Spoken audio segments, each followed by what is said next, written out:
yes. We're getting live. We're living it up. We're being very lively.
There, I swear.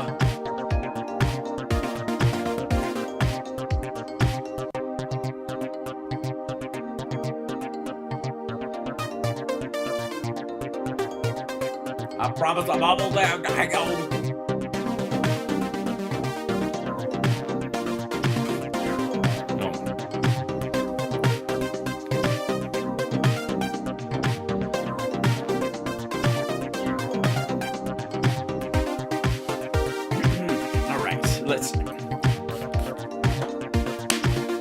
We can do this. I know we can do this. Let's just do it. Welcome to the show, everybody. It's Hal Sparks Megaworldwide. Like, subscribe, give a thumbs up, support the show. Patreon.com/HalSparks, etc. There's the Venmo over there if you want to send me a cup of coffee. Although today I don't need one. I think I probably need some kava tea or something because I'm wound up so tight that if you shoved a lump of coal up my ass in 2 weeks, you would have a diamond. I am, and by the way, hi chat room, appreciate you guys. Mic is on, we're all good. I always have to check before I come over because, okay. I just wrote a Substack and I'm bleary-eyed from writing all afternoon and doing the research on it. So please check it out at halsparks.substack.com, the Hal Sparks Substack Megaworldwide. Making the point, which I think is fairly obvious to anybody, and I hate using that term because it gets so overused by the Tucker Carlsons of the world, that while the U.S. and Israel are the kinetic players in this and are getting a lot of the attention directly as to what the motivation is, did Israel talk us into it? Did, as Trump said, he tricked Israel into doing it, but with us because blah blah. Is fucking dumb. And one of the things that got me all wound up, and I'll see if I can find this, and I should have found it before the show started because was there are a couple people online who are just kind of like these, they're like faux scholars, I guess. Something like that. Let's see if is it further back than that, or did it go to, nope, that's the one. Okay, yeah, this is it. So, there's this dude. Here is this. Okay, so this is Professor Jung. This guy who's doing clips or whatever. He's got 232,000 views on this video I'm about to show you a piece of. And it's, he's got this, he has 626,000 subscribers. That means he's doing a 50% viewership or bot play over everybody else. Because we see all the time channels with 6 million people that get 30 to 100,000, maybe even they get around this number. They get around 200,000 views, but it's nowhere near the, multiple millions of subscribers that they have. And so one must go, view Jiang Xueqin's sort of, you gotta view him through the lens of very much possibly Chinese propaganda, bless his heart. But because he shows up on like on a lot of the fringe faux left or the fringe faux right crowds and stuff, and he's basically arguing that end of the petrodollar, blah blah blah. I'm going to introduce you to one of the arguments that has been showing up, and he kind of with his $3,000. I'm not jealous. I'm envious. I'm not covetous. Let's just put it that way. $3,000 minimum touchscreen teaching board thing, wherever the fuck he is, and it wonderfully matches the wall with the frame that comes with it and the stand. It's just, this is Pottery Barn level complementary design aspects. I don't know where he managed to get the same color wall paint to match what the screen was available in. It's very schmancy. Is it a Chinese show? No, it's in English. But I just want to walk you through why he thinks that the closing of the Strait of Hormuz is going to destroy the world economy, and this is going to start World War III. This is if you want a pure version of what Tucker Carlson is slapping around, this is part of it. Just based on geography, okay? So this is a map, and this map, even if you don't really know the war, even if you don't know the participants, even if you don't know the weaponry, looking at this map, you might think that the Middle East is covered in ice. It's really just, I don't know why it's the snowiest time ever in the Middle East. It's a good picture, though. Map will tell you exactly how this war will progress. Okay, so we're going to learn how the war is going to go. You don't have to watch the news from this point on.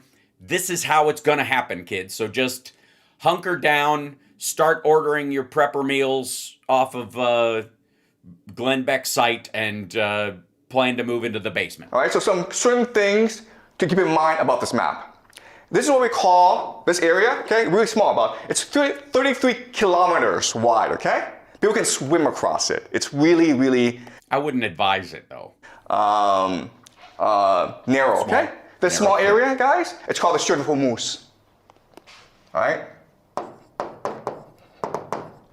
And that is the one problem with those kind of boards, is that the tapping of the pen, it's like chalk when you were a kid in school. It's like tack, tack, tack, tack, eek. It's important because it's really the center of the important thing for you to know is that this is exemplary of a bunch of thought I've seen about this. And this guy has, over 500,000 subscribers and over 250,000 viewers on this video that is only 7 hours old. World. This one area is the nexus, the pivot of the world.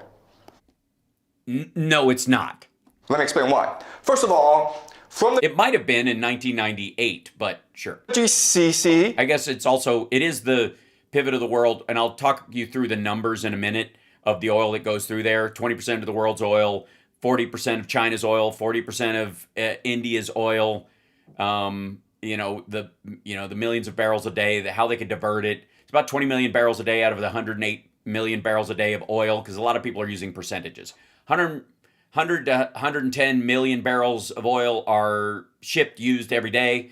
That's the appetite. 20 million barrels of it goes through the Strait of Hormuz. About a quarter of that, about 5 million barrels, could be diverted via pipelines that are already in use but could be expanded because they limit their capacity on purpose, because they choke the market to benefit their financial needs. So about 14 million barrels of oil ultimately would be choked off if you shut it down entirely. Okay, if you shut the Strait of Hormuz, nothing's getting through. You're going to close down about 14 million barrels of oil. So just starting with there, I see a lot of fucking percentages. The part that drove me into like a tailspin of annoyance this morning was, 20% of the oil goes through, and that's 40% of this. It was like a stack of percentages with no fucking numbers. And this, oy.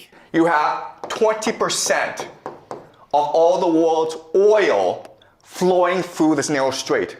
Where does it go, guys? It goes to Asia, India, Pakistan, South Korea, China, Japan. India depends on 60% of its oil from this area. Right, and it actually uses less oil, though, than China. So, China depends on 40%. Japan, which is a materially larger number than the percentage that India uses. That's what drives me crazy about this shit. Okay, 75%.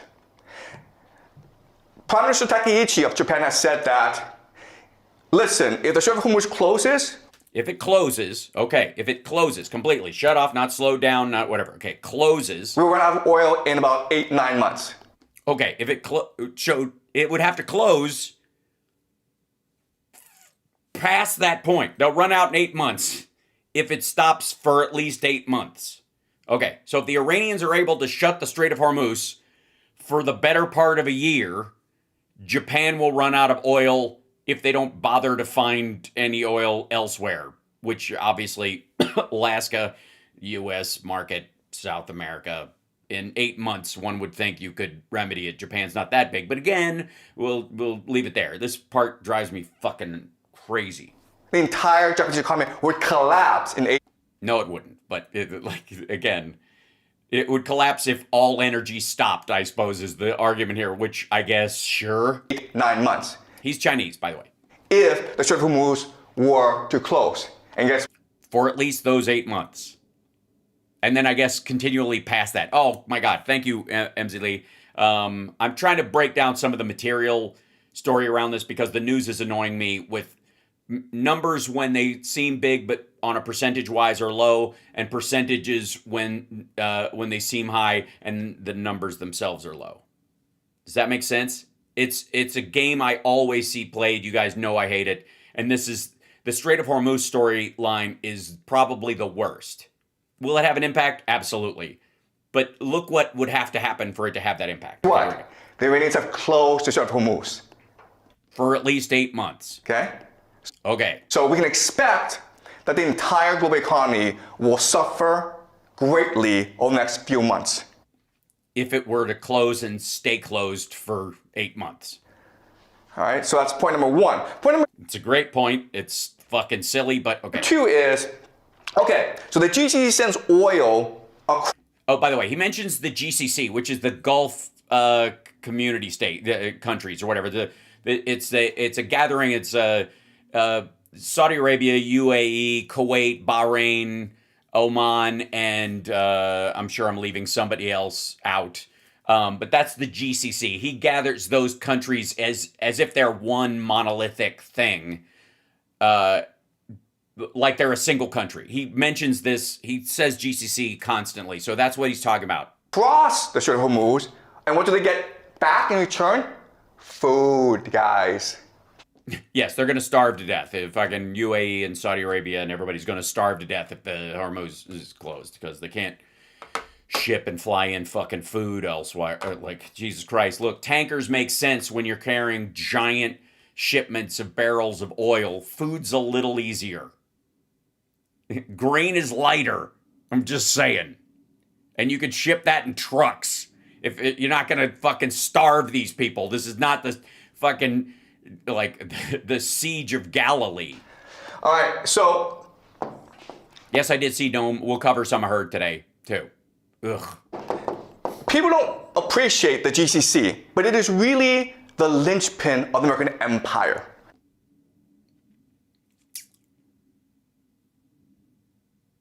Remember that sentence. The GCC, the Gulf countries, Saudi Arabia, Kuwait, all these other countries, is the linchpin of the American empire. Because what is the American empire? The American empire is the petrodollar. Okay, this is fucking, what do we die and go to 2002? All right? The idea of the petrodollar is this. The US dollar is worth nothing. It's only valuable when people want it. But the to use. GCC says that if you want oil from us, you have to pay us in US dollars. Okay? Because we provide them with protection, and that's the exchange. Bretton Woods, blah, blah, blah. And that is the basis of the value of the US dollar. So, as a trusted conduit for purchases and petroleum products, including naphtha being one of those giant things, so it's a worthwhile exchange. I mean, pin it to the yuan. Let them fuck with the currency and see what that does to oil futures. Do you see what I mean? They don't do it because they love us. They do it because of the stability of the dollar, for better or worse. They were going to, they partly used the euro for the same reason, and then it started to fluctuate too much, and they went back to the dollar. Motherfucker. If the GCC collapses, the American economy and the American empire both collapse at the same time.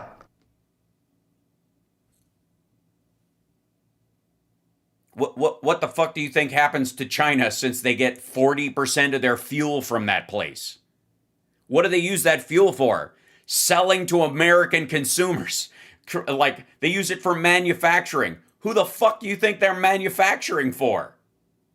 Europe and the United States. This is so stupid.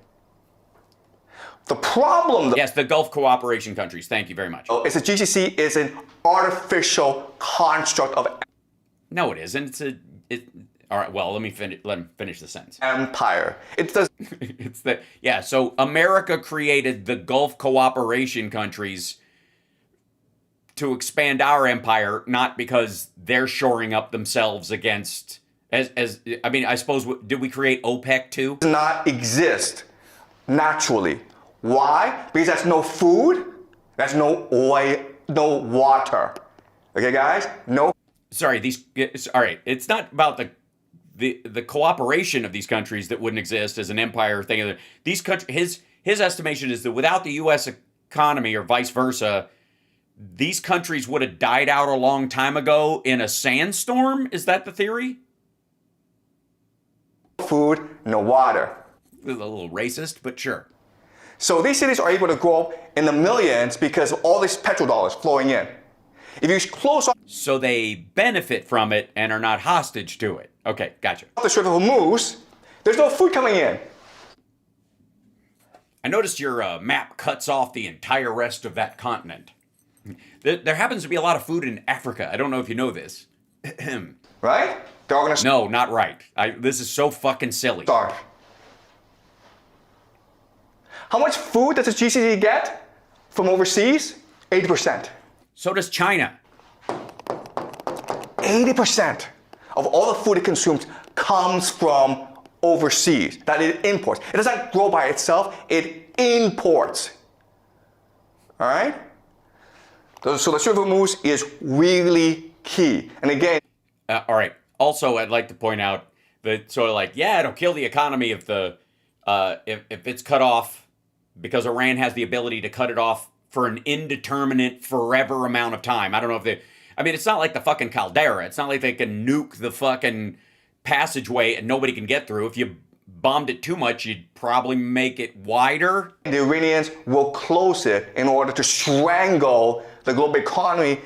But it's also their conduit for getting their oil out.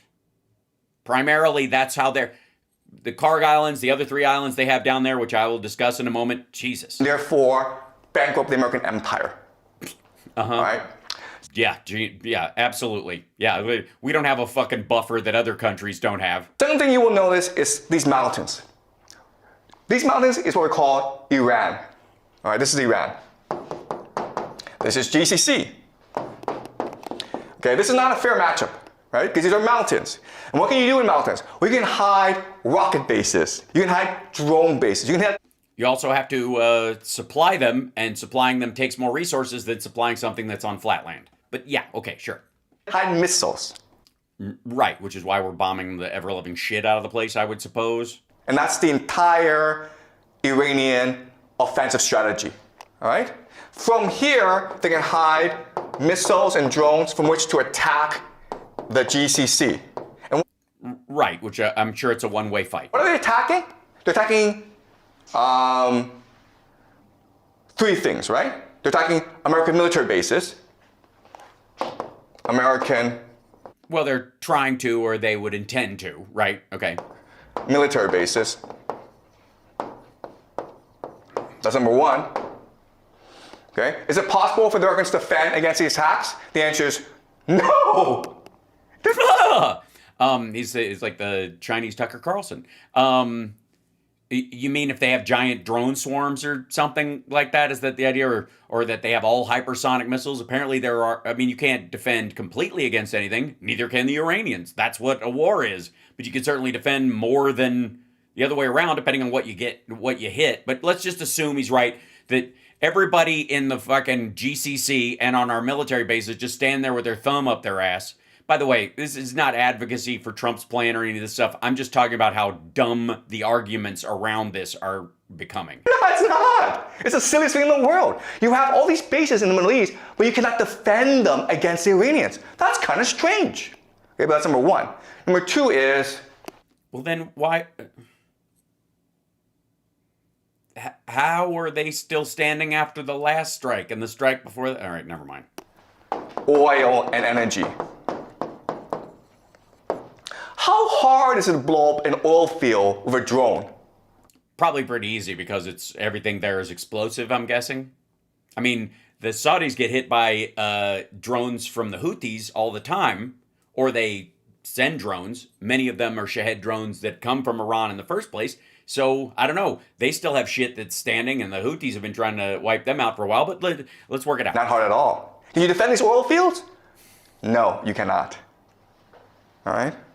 Number three, and this is most important, is water.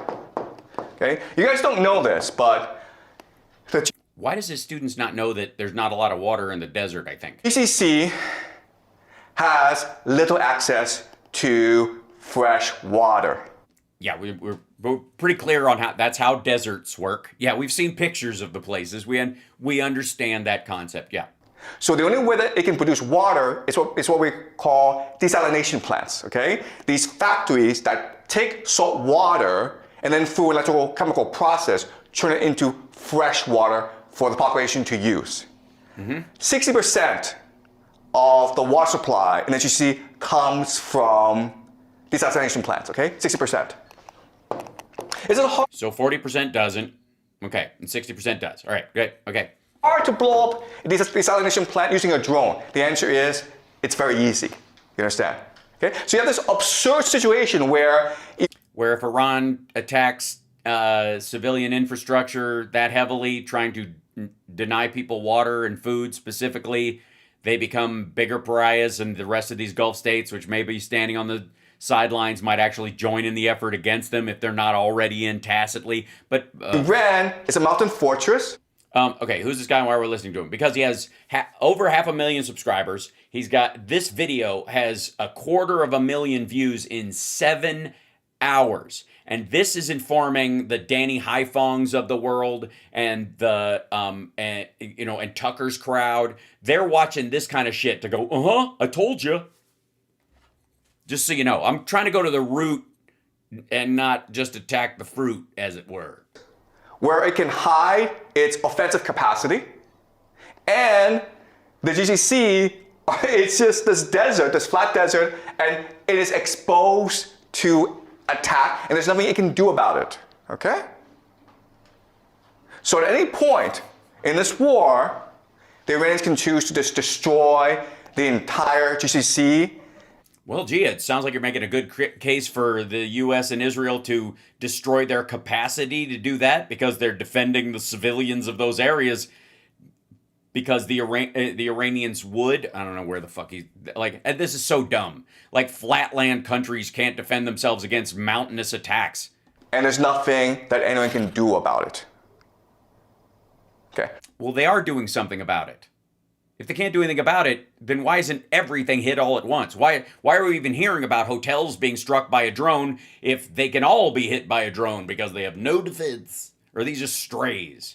But Iran also has a weakness, okay? And this is fundamental. So Iran also has a water problem, okay? Yeah, it has for a long time. So for the longest time, they suffered a drought issue. Okay. Wait till you see if you can see the trap this guy puts himself in with the water. We can attack the desalination plants, but this climate change. And so what the plan of the Israelis and Americans is destroy the water supply of the Iranians. So he thinks we're primarily hitting dams and river openings to I guess cause drought and dehydrate, turn everybody in Iran into jerky. Because the fortress, it is a mountain fortress, but it can also be a mountain prison as well, where people are trapped inside with no access to water. Okay, so what we're going to see right now, we're already seeing attacks on civilian infrastructure, hospitals. In the future, you'll see attacks on water supply. Okay, first of all, we're not seeing a lot of attacks on hospitals. This is not a primary target for either the U.S. or Israelis. It just isn't. There's no, I mean, don't get me wrong. I think Hegseth would be more than happy to be like, they were hiding missiles in the basement of that hospital. He doesn't give a fuck. But that's not what we're seeing right now. And the Iranians aren't saying they're hitting all our hospitals. It's a little silly. I'm just saying it's one leap that leads to another leap. On dams, on reservoirs, on power plants.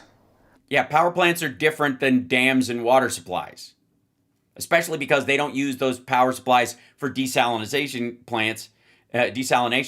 They use them for, maybe there's a pumping station argument around the dams and the waterways. That would be, I guess, where he's trying to go.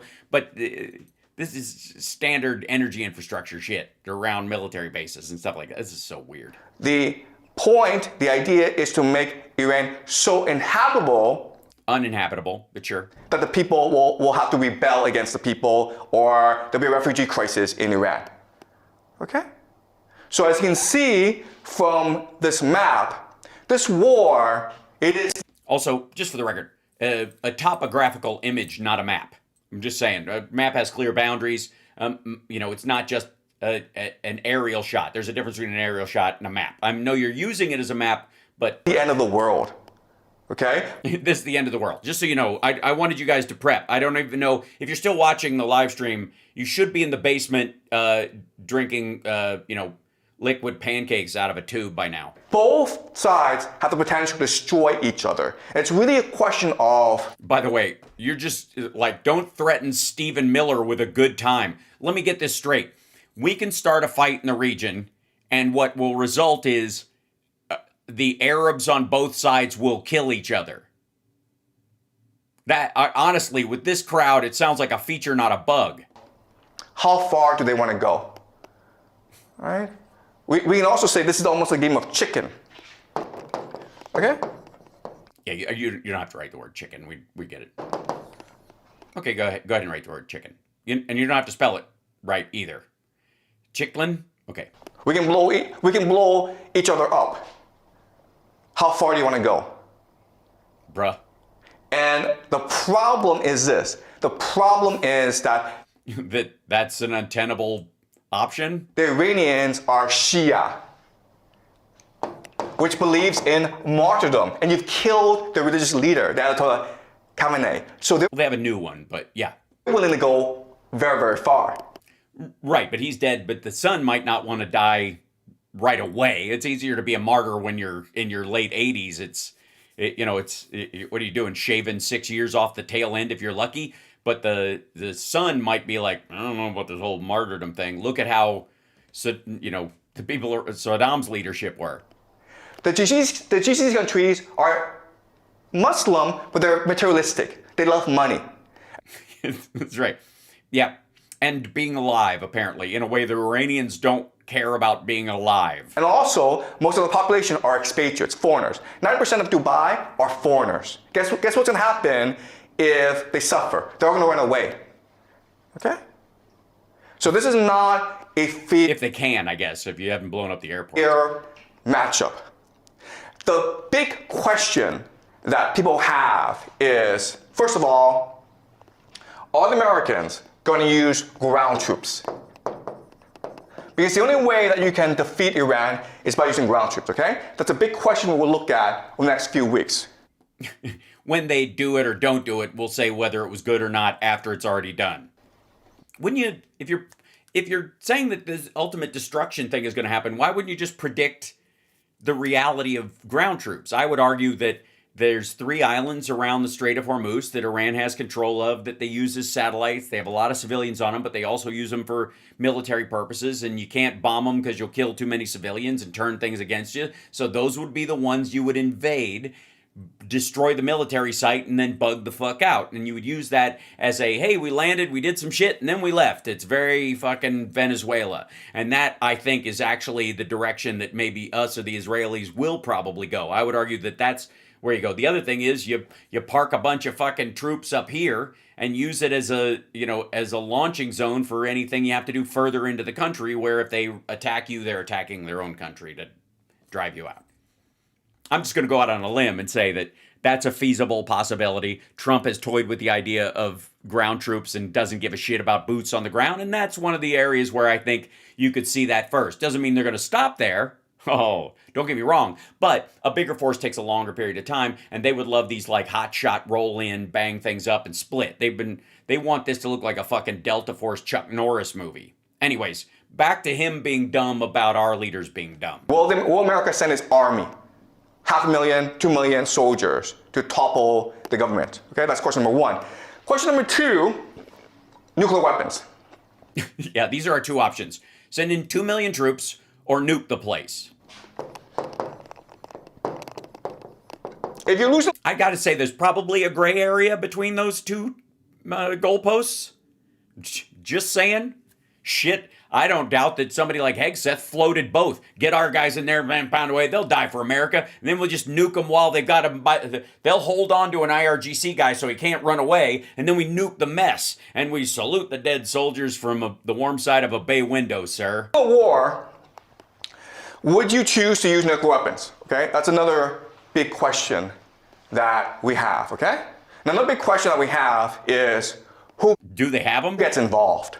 Who gets involved? Because is China going to nuke the GCC because Iran chokes off the Strait of Hormuz, or would they, if they're going to nuke anybody, wouldn't they nuke the ones who shut the fucking strait instead of the people who are supplying them with the oil? This situation is so dire that Europe, okay, specifically Germany, France, and Britain, are talking about entering this war. Yeah, they're also talking about not. I mean, you could say, I'm not entering this war, and that's talking about entering the war. You're just saying you aren't going to. Just that kind of doesn't matter. The general conversation, the actual point of the conversation kind of matters, not the topic. And guess what? If that happens, it is possible that Russia and China will also enter this war. Why? The only reason Germany and France and UK would enter this war is if the GCC was attacked, and China relies on those countries for their oil. The only reason they would come in is to reopen the Strait of Hormuz, like you'd need to. And if they did, China benefits from it, you dumbass. On the side of the Iranians. This is what... No, Russia's on the side of the Iranians because Iran's been on the side of the Russians. And I don't know if you've noticed, but the last couple of years, Russia's had some pretty big fish to fry. War III, okay? Because of the importance... This would be World War III, over the Strait of Hormuz, by the way. This is what it's boiling down to. All right? God damn. Of the Strait of Hormuz, because of the importance of the Middle East, everyone has to get involved at some point. Right, to destroy it completely, even though Asia all relies on that oil. There's a lot of logic failures in this, but the whole thing where like China decides to side with Russia against NATO countries and the UK because Iran what the fuck is this about? This is what happens when a very serious thing is discussed and worked over by the dumbest motherfuckers on the planet. It's not bad enough that we have Hegseth and Trump in charge of this dipshittery and the Ayatollah and his clown show deciding these kind of things, but the argument around this is the best you can fucking do? This is your fucking breakdown. An aerial picture that's not a map with a bunch of fucking squiggles that results in, this is a game of chicken that's going to end up in World War III. Weren't we already in World War III? Wouldn't this World War 3.5 right now? And we're going to use game theory to really try to understand what's happening on the ground? Too late. Game theory? Motherfucker. And where this could lead us. All right. Now, I would like to say for the record, this is a map. Just to clarify, from the last image to this is actually a map. So we're clear on that part at least. Okay, there's a lot of green shit. I don't know what it is. Oh, we're not even getting it. He's going to roll. He's just getting rid of the map. Never mind. I was so hopeful. So, again, the key... Oh my God. We're going to go into how much shit they hold in the stock market, which is static. They hold almost $1 trillion on the blah, blah, blah. Is the GCC. All right? So the game plan is this. You have to destroy the GCC. Who? His students? Why? Because GCC is the linchpin of the American empire. All of those countries combined hold less than 5% of the wealth in the U.S. stock market. That's what this is a chart of, by the way. This is how much shit they have in the U.S. in the U.S. stock market and financial markets. 5%. 5. Now, when the stock market was 3,000, 5,000, 8,000 even, a 5% drop is a big fucking deal. Now, we've seen that like 3 times in the last 8 years.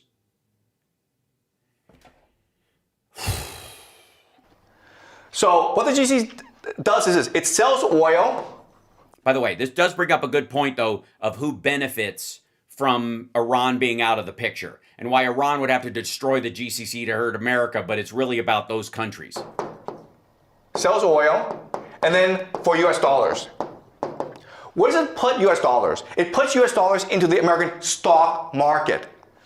Well, in financial and real estate, it largely goes through Stockholm, but okay. All right, so and the fucking Cayman Islands. This is investments of the UAE, okay, Saudi Arabia, and Kuwait into... Yeah, but it's a percentage rise. All right. The U.S. financial markets. As you can see, from 2012 up to today, it's been exploding. Right, because they are shifting away from an oil economy because they have to. And so they're expanding. This is the Project 2030, and I think, is it UAE started, before Saudi Arabia had Project 2030, the UAE had a similar project. They just didn't name it that. And then I think they now, who is it?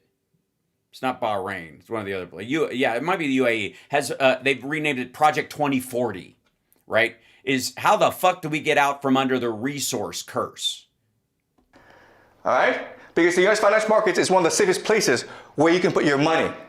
Right, because that's what creates the value of the dollar, not some sort of petro fucking gun to the head. It's not 1978, dickhead.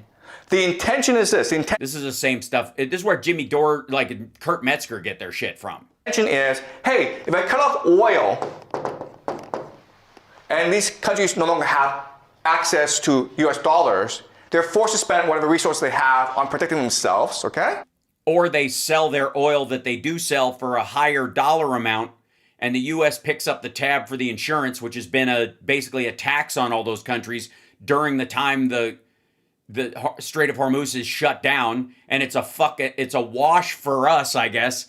It drives up China's costs, and they make more money off of less oil. This is fucking stupid. And then guess what happens? The stock market collapses. Why? Why would it collapse? Under 5% of investment. Where are they going to take that money from? It just sits there. They can't move it around. What are they going to do? Put it back into oil? Why would it? What? It's there. It's growing. Okay, real quick. Can I just say for the record, the Saudis have a sovereign wealth fund. And you can see how dumb they are with investing by the fact that they trusted Jared Kushner with a bunch of their cash. If the Saudis had put their private wealth fund into, right now they've got about, I think, somewhere in the order of like $1.4 trillion in their sovereign wealth fund. A lot of fucking money, right? Well, if they'd have just put it in the U.S. stock market, left it alone, and backed the fuck away, they'd have $23 trillion. 23 trillion. It's just like Trump and his fucking investments. If they'd have just left it the fuck alone. But they didn't. They spent it on hubristic bullshit and payouts and all this kind of stuff. They sold American stocks that were worth a lot, at the wrong fucking time. You know why? Because they're human beings who make dumb decisions just like anybody else. I don't care how fucking shiny your hat band is. You could still be a dumbass, especially in a country where you get a dividend from the oil that gives you a better fucking wardrobe than you could buy if you had to work for a fucking living. Summer collapses. No, it doesn't. It's not going to collapse. The problem isn't that it's not going to work. The problem is that it is. If you're going to worry about American empire, it's that it will fucking work. That these people will get, because they won't worry about the blowback that'll come in a decade. It will work in the short term, and they're like, "We won, yay!" And then they'll try it again, which is, you could argue, is a direct line from Maduro to the Iran strike. Jesus Christ. Market is the real growth engine of the U.S. economy. The entire U.S. economy collapses with it. And then who does China sell their goods to? If you want to talk about dominoes, Jesus Christ. All right? There are about maybe 7 companies in America that accounts for about a quarter of stock market growth, okay? These 7 companies, of course, are AI companies. Well, they're internet companies. There's social media, because Facebook, like Meta, has an AI, but they grow based on other shit and ad rev and all kinds of other stuff. And these guys have been investing increasingly in that stuff. That's what that increase is. It's not because they're burying their fucking more and more of their money in the backyard and hoping it grows money trees. The expanse of what they can invest in has expanded with it. So it's basically dollar for dollar, equal with their percentage of what they've invested in their country, which is why he's not showing the percentage, to raise it up to whatever, $1.1 trillion. And the big fear in the 90s was that the Saudis had the equivalent of that in the stock market. If they pulled it out all at once, we'd be fucked. So everybody tiptoed around the fucking Saudis. Now, they're eclipsed. The biggest investor in, the top 2 investors, U.S. stock market by foreign investment, is the UK and the EU.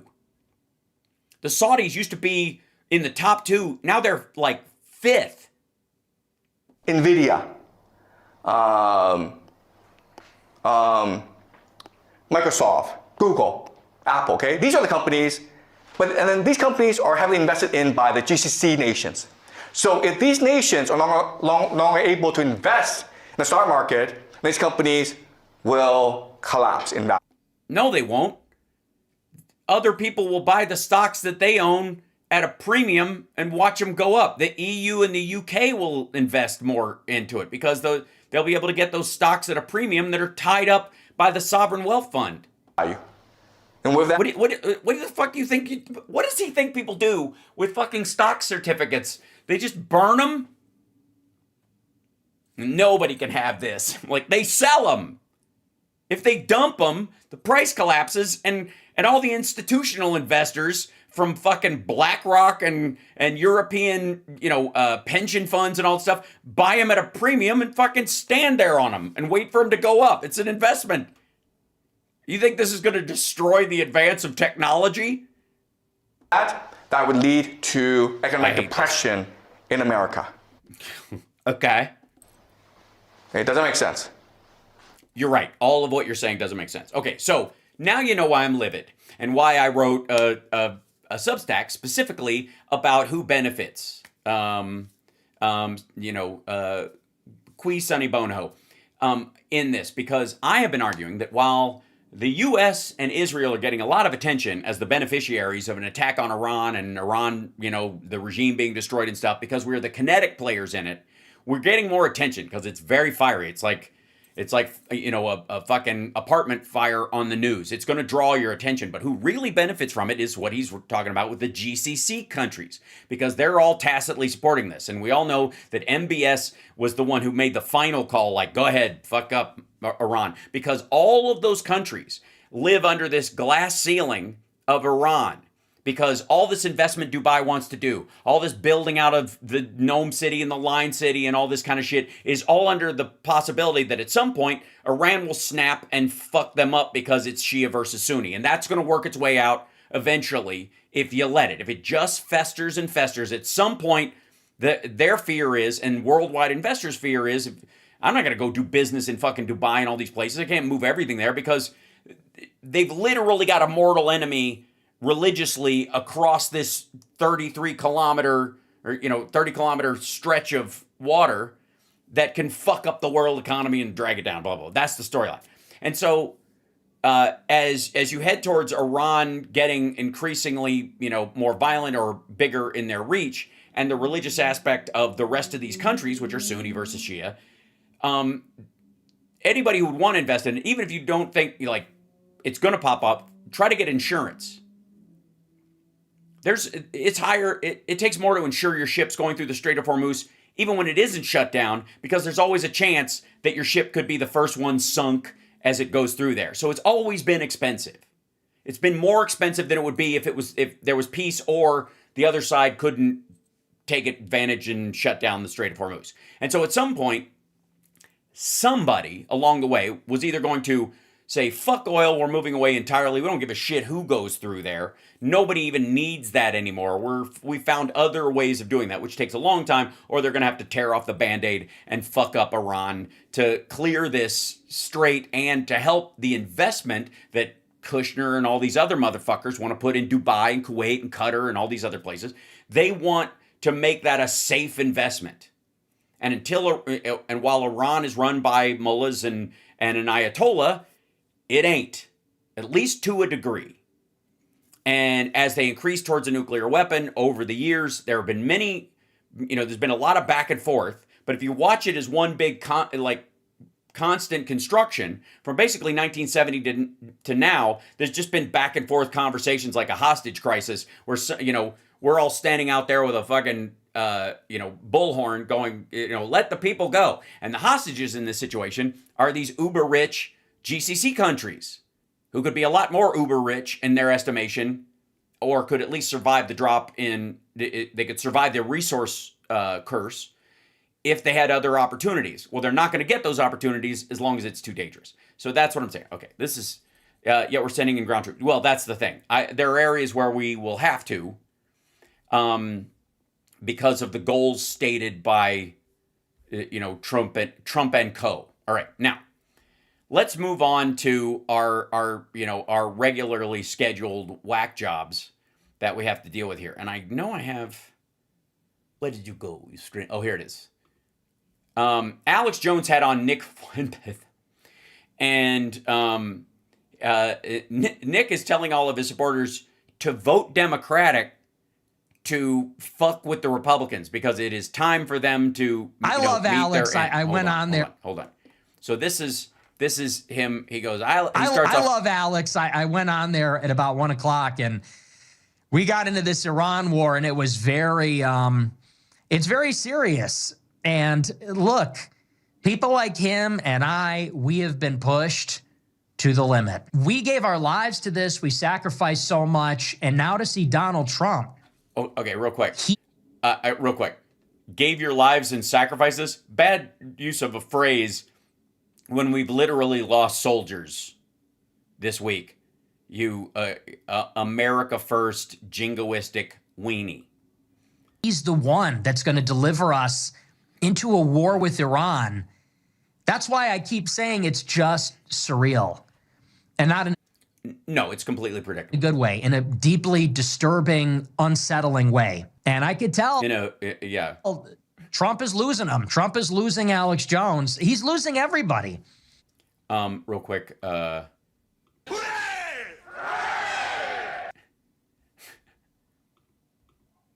I see it in my replies. I've been posting about this on Twitter, not as much as I should, I guess. But in all my You don't want to upset the bots. Replies, it's all people saying, I voted for Trump 3 times. I voted for Trump twice, 3 times. I'm a Christian, I'm a conservative, but I'm not ever voting again for a Republican.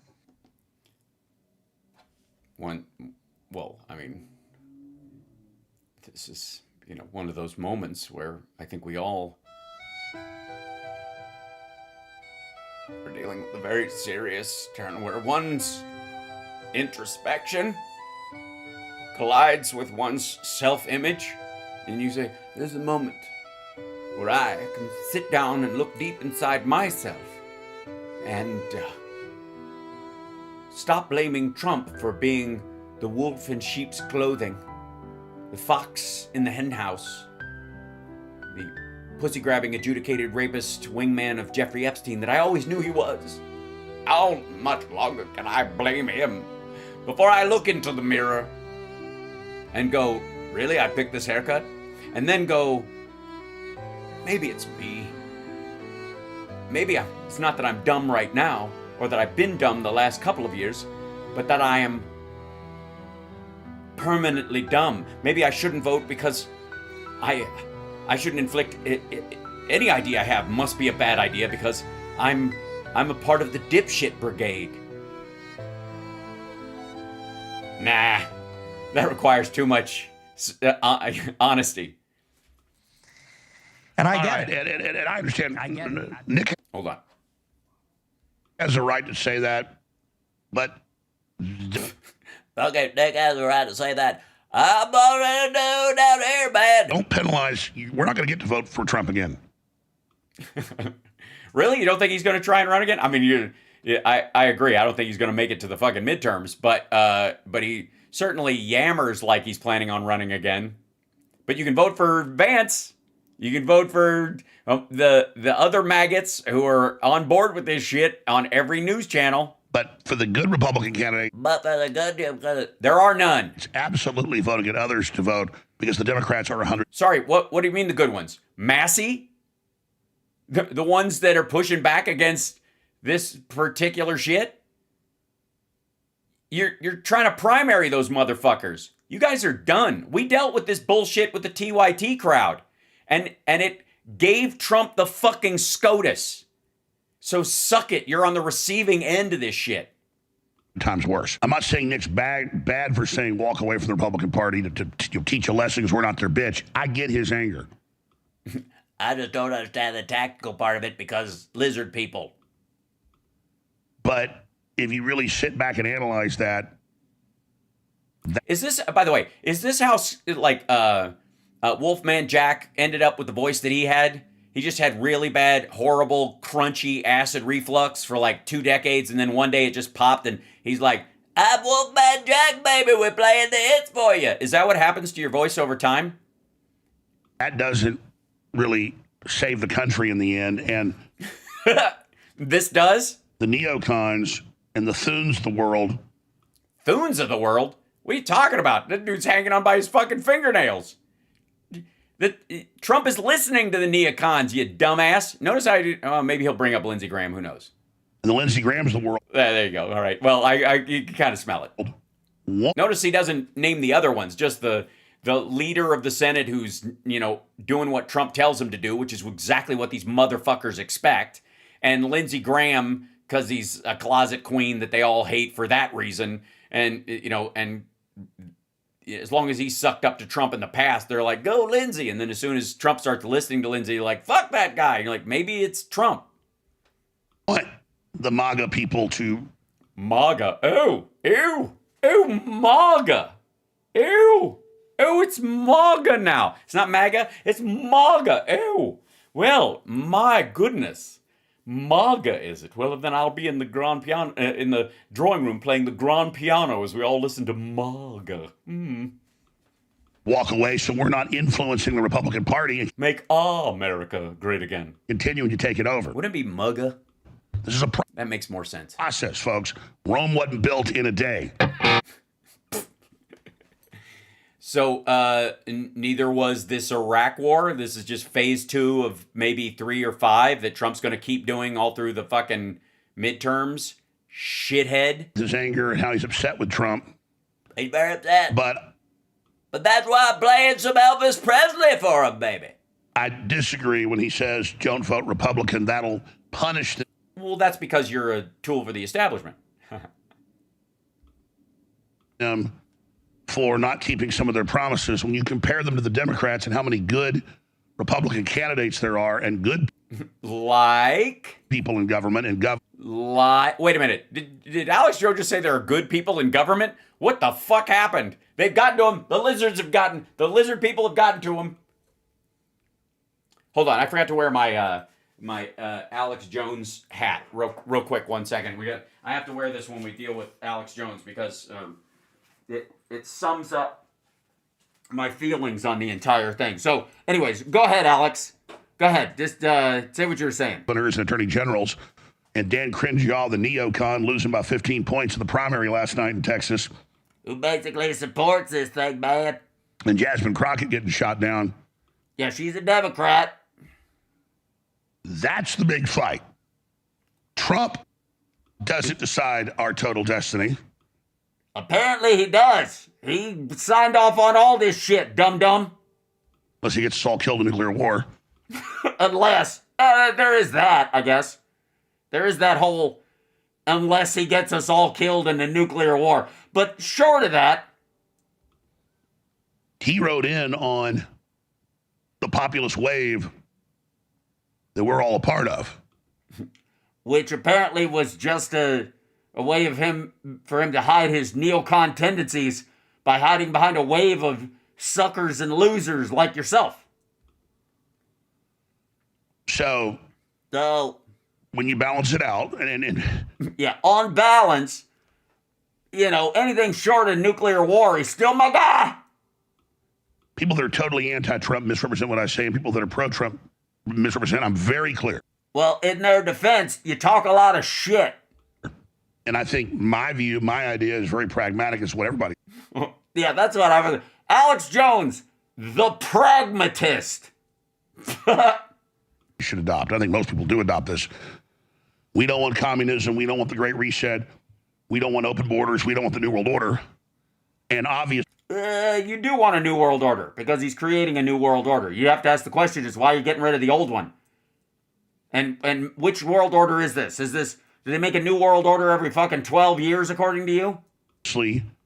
we are taking over more and more of the Republican Party. Apparently not. Just a beachhead to we now control the majority of it, 70% or so, I would say. Yeah, that's because a bunch of the other people left. They call themselves independents now to hide from the fact that they voted for Bush and Trump, because that's fucking embarrassing. It's almost ours. Yes, almost. Which is this, horseshoes or hand grenades, dumb shit? And the process over the years is more and more of the neocons and rhinos Having more of a reach into the Trump cabinet and him doing more of what they want over time, not less. Keep going. I want to hear this. are steadily being removed. No, not exactly. They're steadily gathering influence, which they had the whole time over Trump, and you can't admit it because that means you were a And we're getting more and more hardcore people in. Uh-huh. So hardcore they can't get elected. Nice work, asshole. And I don't apologize for supporting Trump for 10 years. Well, why wouldn't you? I mean, the guy was just Epstein's fucking wingman. He just has 27 rape charges against him. What's not to like? Can't quote a Bible verse, thinks it's 2 Corinthians. What more evidence do you need that he's exactly like you? It's been night and day compared to the Democrats. They persecute Yes, it's true. We passed an infrastructure act and he invaded Iran. I think that's night and day. him. They persecuted me and many of you that supported Boo. Fuckity. Who? him because he was going up against the globalist. Turns out he wasn't. And he really believes this is the right thing in Iran, even though obviously it's a trap and it's wrong. Well, maybe he's dumb or you're dumb. It's one or the other. So Been proven right. I happen to think it's both, but because you can be dumb for different reasons. as you've shown. But But I am extremely upset about it, and I think it's good. sorry, 1 second. Go ahead. To let Trump know that, but he's very pig-headed, so I don't think that that's going to have much effect. But it will have effect on other people in Congress That's right. to not just let him be under the control of Israel That's right. Tell them, and Alex. the neocons and, All and the Israel- Lindsey Graham, The because we got to put the Geocons. brakes on this. And Get I it? see what we cover and what we talk about. The Pentagon, the White House responding in live time, and we get a lot of calls from the White House and the Pentagon, and not just myself, the other reporters. Sorry, you're not a reporter. Also, you're supposed to be this outsider, and you get calls from the fucking Pentagon and the White House? Sounds like an insider to me. Sounds like you're part of the machine itself. About, well, Alex was saying this, tell Alex that. I mean, just she's big in the Washington press corps. They all know her. They call her, she gets a bunch of calls every day. I mean, high up, like, well, we saw Alex say this and tell him this. So the point. Who's she? Sorry, I always thought Alex's pronouns were they, them, because he thinks he's everyone all at once. Point is there's a bunch of good people up there. Like Pam Bondi? Like Kash Patel? Like Howard Nutlett? Like Hegseth, who's like fucking cheerleading this horse shit? Who? And they're Jared? very receptive. Oh yeah, they listen to you. They're not just taking the phone, holding it to their head, and putting it on the desk as you keep talking. You fucking putz. And then you got bad people in there like Todd Blanche. What? Wait. Hold on. The bad people are Todd Blanche? Who the fuck runs interference for Trump if Todd Blanche isn't in there? Say this and tell him this. So the point is there's a bunch of good people up there. And they're very receptive.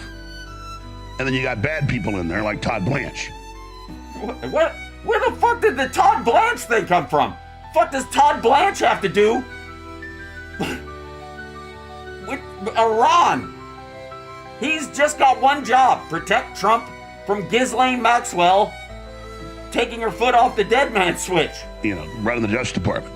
And He doesn't actually run the Justice Department. Trump does via Pam Bondi. killing good investigations that are important. I hope you know that I'm taking this whole conversation very seriously, viewers. So I'm not saying Nick's bad for saying walk away from. I'm sorry, don't talk about Nick's bag in polite company. I'm personally offended by that kind of conversation. The Republican Party to teach a lesson because we're not their bitch. I get his anger. Nah.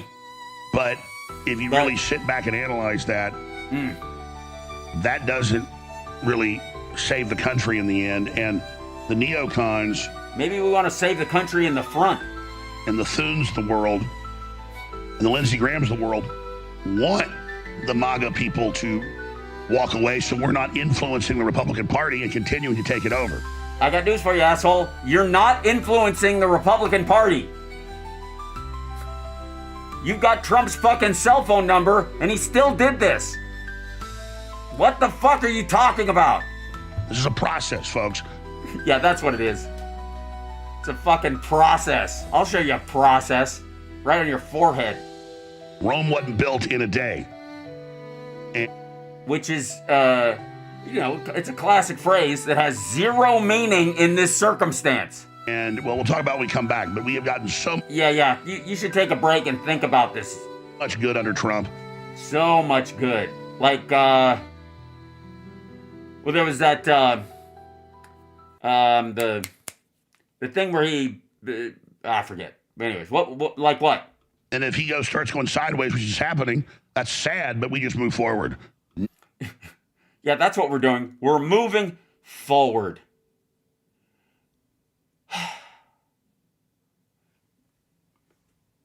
Very hard to see in this thing. Chat room, I know you're looking at me right now and you're thinking, I think Hal has to deal with these people too much. And that it's having an impact on his mental health. And I want you to know that this is a completely reasonable response. Now, if you'll excuse me, I'm going to go throw myself into a barrel of razor blades to cool off. Hi. That thing's sweaty.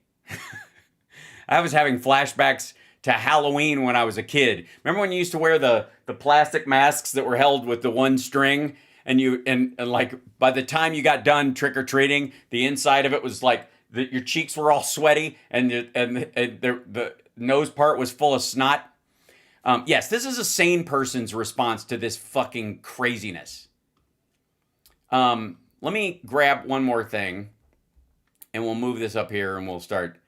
By the way, while Donald Trump, while Alex Jones and others are claiming that Donald Trump is doing this under duress, and that the White House says some bad people giving him some bad advice, that he, by the way, is taking and claiming as his own. So I don't know where the fuck that comes from. He's putting out things like this. Little TikTok-y kind of ads. Well, President Trump has done something historic. Let's recognize that, regardless of partisan and politics of that kind. As a matter of national security, let's recognize what President Trump has done.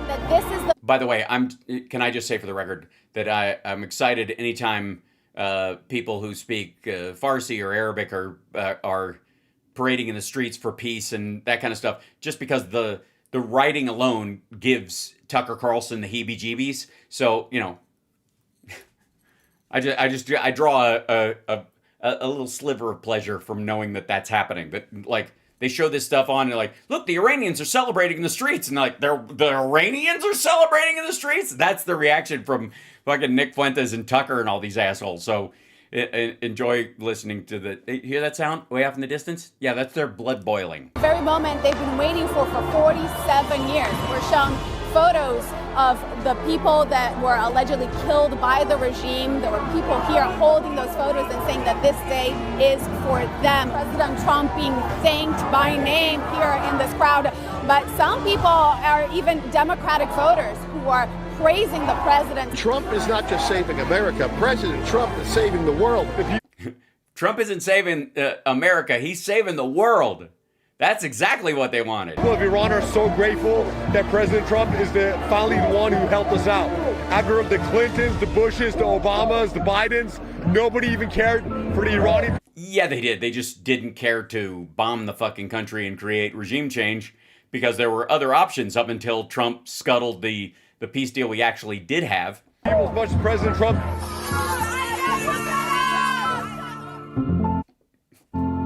The little magic music behind it, little piano stuff. This is leftover music cut from the Melania documentary, I think. President Trump. We all remember him. He's gone now, but we're all so fondly remembering him. But, you know, there are other concerns, obviously, to have.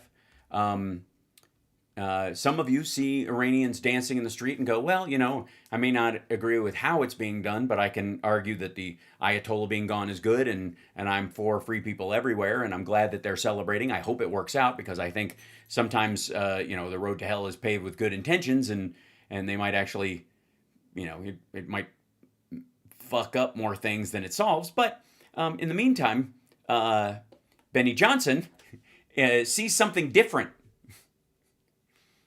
And I don't know why the Iranian sleeper cell suicide bomber looks like Kash Patel. I think they used the same Kash Patel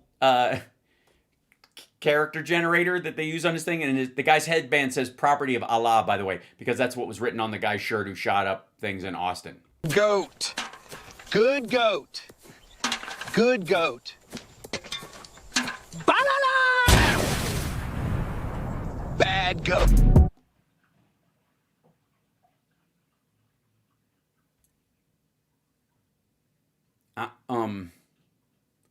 Was that thing supposedly yelling like an Arab? You got to hold the shot a little bit longer. I didn't quite get the analogy. I thought they were going to end up with Trump being like the goat, and then he would eat the whole. Then he would just pour a bucket of fish sandwiches in his mouth. The laws of unintended consequences. We've already had our first Islamic terrorism attack in America. It could have been so much worse. Sure, but he's also, that guy's not Islamic. He's from Senegal. And I mean, he's not from. He's not Iranian. He may be Islamic. It's hard to say. He might just be nuts, or might have been nuts because I think he's dead. Texas, when a man wearing a Property of Allah sweatshirt shot up a Texas bar. It's horrifying. He killed 3 Americans, wounded 14 others. This is what the bar looked like moments before the shooting. Yeah, it looked like a bar. Sitting ducks, quite frankly. Thank God for the police officers in Texas who took out this Muslim terrorist who was, by the way, wearing an Iranian t-shirt, according to social media, was obsessed with Iran, was here as a refugee from Senegal, a Muslim country. Maybe it's time for us to stop letting third worlders into the nation. Well, I think that it's closing the door after the horses have bolted, I would think. Who are here. Do you have any evidence that the other people from Senegal would do anything like this? No. Is this just blanket racism? Yeah. To kill us, maim us, and commit terrorism. Right, because the Jan Sixers who've sexually assaulted children, beat and in some cases killed their spouses since January 6th, at least they were puffy and beige. We'll get to that in just a second. We definitely will. Now, ladies and gentlemen, the police officers were able to shoot him within 57 seconds. How many Well, yeah, it's Texas. lives would be saved if officers acted the way that these Texas officers did? So thank Most do. It's just a matter of how close they are. God. This is now, of course, confirmed as an FBI act of Islamic terrorism. And according to his writings and his own words, it was done on behalf of the Iranian regime. Right, but there's a big difference between radicalized loner assholes, which are right up there with school shooters, and a coordinated attack by Iran, which is what your sleeper cell... I was promised sleeper cells, and not rando violent assholes, which in the United States, if you haven't noticed, especially in terms of guns, we have our fair share of already of all sorts. So what is it? Senegal won the generalized American populace 695, something like that? No. It has long been known that thousands, if not tens of thousands, of individuals on the terrorist watch list were let directly into our country. No, they were from countries that had terrorism in them. And a lot of people, this might shock you, leave countries that have terrorism in them to places that don't. The vast majority of the people that leave don't go to export terrorism to someplace else. They go to escape it. By Joe Biden and Ask the Irish. Kamala Harris. Probably precisely for a moment like this. Yeah, that's what they let in 21 people, so this guy who wasn't one of them, I guess, well, maybe he's in the paper. Maybe they named this dude. We'll find out. They did that just in case they magically got one of these guys. In order to... What about, do you think Donald Trump pardoned all the Jan Sixers just so they could sexually assault family members? So a couple of them could do that? The logic follows. Sow chaos and horror on our nation. According to 2024 interim report by the House Judiciary Committee, Biden-Harris released 99 individuals on the terrorist watch list directly into the country. Formerly the terrorist screening data set, or the TSDS, which was not a watch list of terrorists. They didn't release terrorists in, but that doesn't sound bad enough. So the Stephen Millers of the world wanted the terrorist screening data set to be terrorist watch list. Are any of those people this guy? Country. You can see here that hundreds of individuals were released on the terrorist watch list. They don't even know the 30 million people that were sent into the country. Sorry, you're going to go a higher number than Trump is. Obviously, to attack Americans, and that's exactly... Obviously. Yeah, they released 33. That's what their goal was. Let 30 million refugees into the country who are fleeing poverty and COVID. They let them in so that because they wanted wind-up toy suicide bombers. You fucking moron. What's happening in the Mideast. Here's footage of our consulate in Dubai. Probably built by Obama or something. Getting bombed last night. Dubai authorities have confirmed. Was this by any of the immigrants let into the country? Probably some dude from Guatemala. Resulting in a drone incident in the U.S. consulate. See, the Trump administration won't let any drones in the country. The Biden administration was letting all kinds of drones in. Or balloons. Or, well, 3 fewer balloons than Trump let in, but... You can actually see the footage. Yes, I can. You're right. I do. My eyes do work. I mean, they're a little bleary right now because I've been writing all day. Of the consulate in flames. See the moment that the actual drone struck. Ladies and gentlemen. Yeah, that's not the moment that it struck. That's way after, I think. Or that's in Iran, isn't it? Horrific and apocalyptic images from all around Iran as well. Well, I think that, aren't you supposed to cheer when you say that part? Watch the moment an Iranian drone strikes.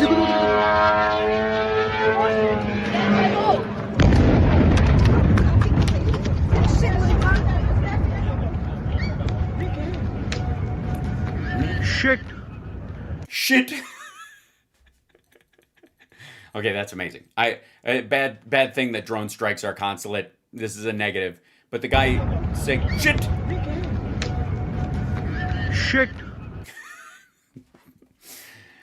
Sorry, this cuts against the seriousness of Benny's face right now. Shit.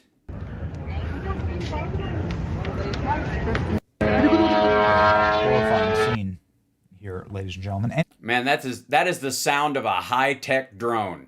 That doesn't sound at all like a giant wind-up toy or a fucking scooter from the 80s with wings. Anyway, members of Congress, the FBI, Department of Homeland Security, all of them warning of heightened terror attacks.